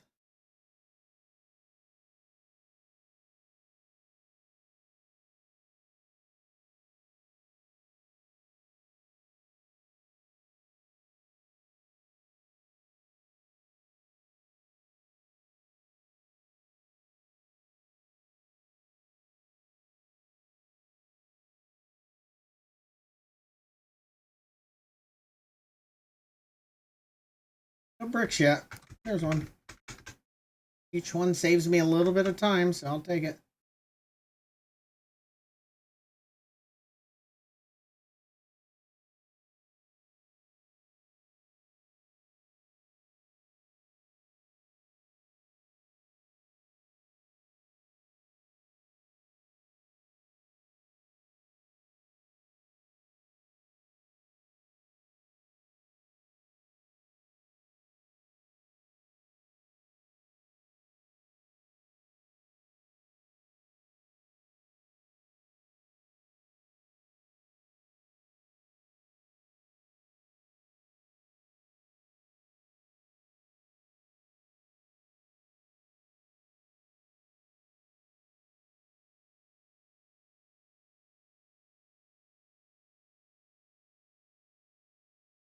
I just need a place big enough to hold like one of each refining and each workstation, and I can try and make do. And then push comes to shove, if I have to go find another place to put down, each of the advanced workstations, the second Castle Heart, then we do that. You can have two of them.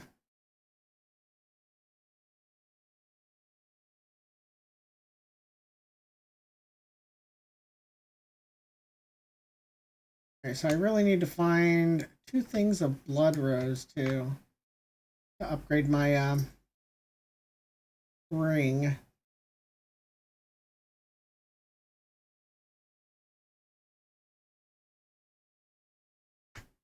Here's one.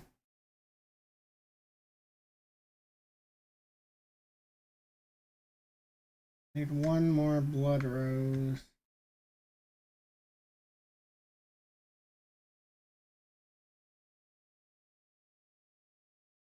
Spend too much time looking for it though, because getting the rocks is going to be awfully important here.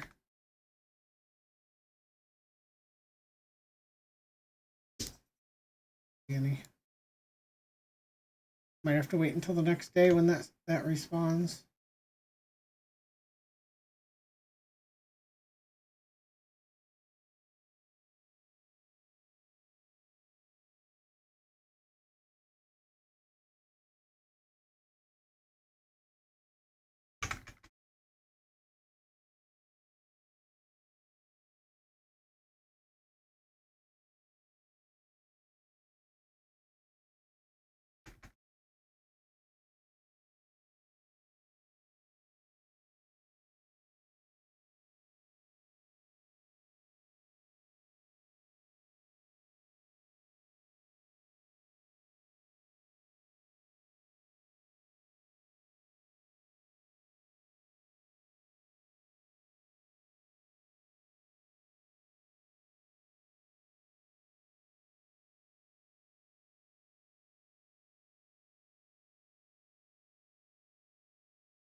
There's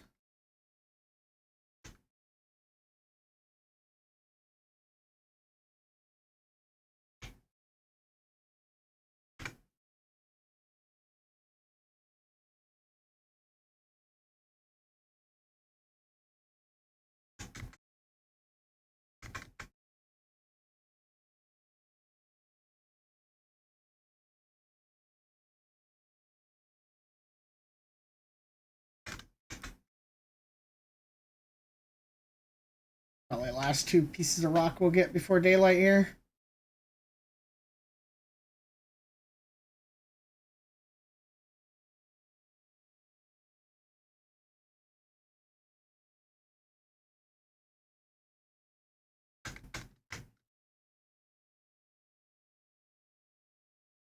Get back. Gotta get back.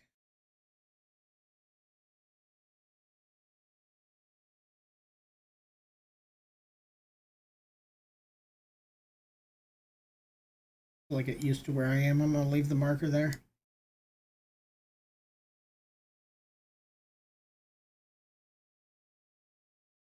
Might take a lunch break. I'll probably keep doing this while I'm taking my lunch break. Because I can do like simple one-handed crafting or things like that. Can't guarantee it'll be entertaining, so.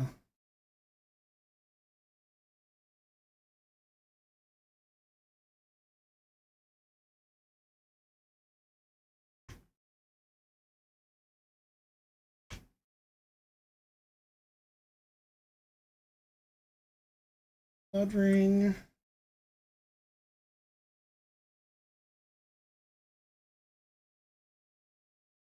And interact with the blood altar.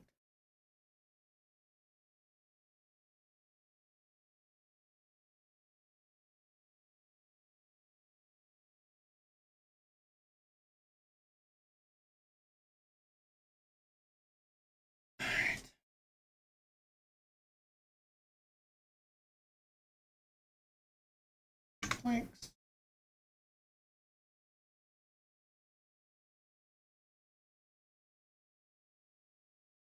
We need a stupid amount of planks and a stupid amount of stone before we're done, like brick. Upgrade the castle heart. Takes copper, I think. Copper ingots. Yeah, copper and leather. So now we need to kill the frost archer before you can even get a tannery. So that's our next big thing holding us back. That, and we've got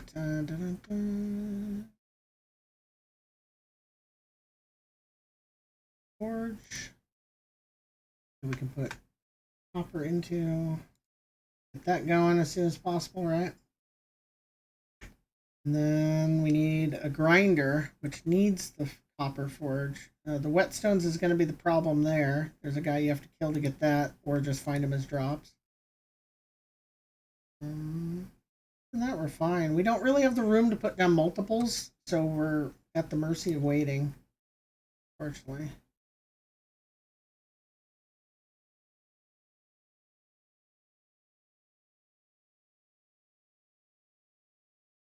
Yeah, I don't think there's anything else we can build at this point that's relevant.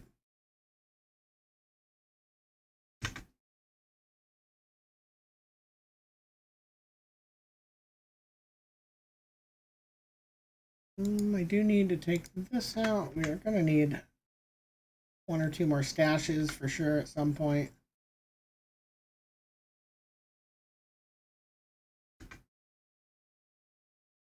We don't have a tannery yet. Can't put that there.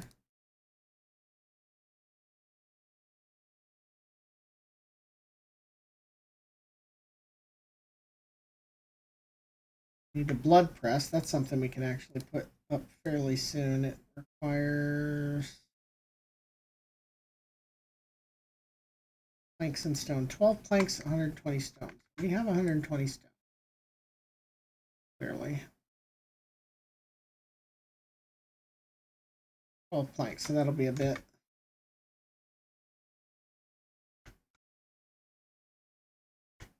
We need more lumber overall.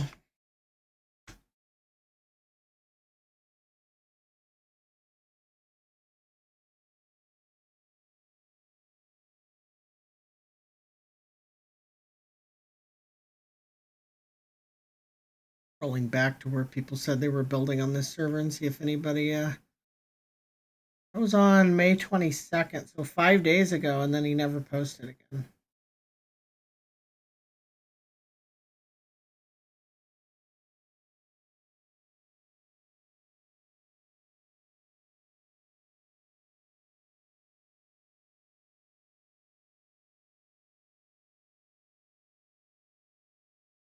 And I need to see when the event is.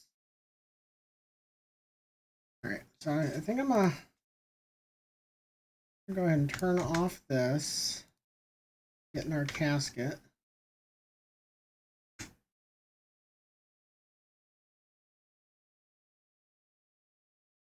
All right, we're gonna stop here for lunch. I'll be back on after lunch. I appreciate the support. Always helpful. And sorry I'm so blah today. I'm very ill. And gonna try and hopefully get some food here and get that taken care of. So hope you have a great day.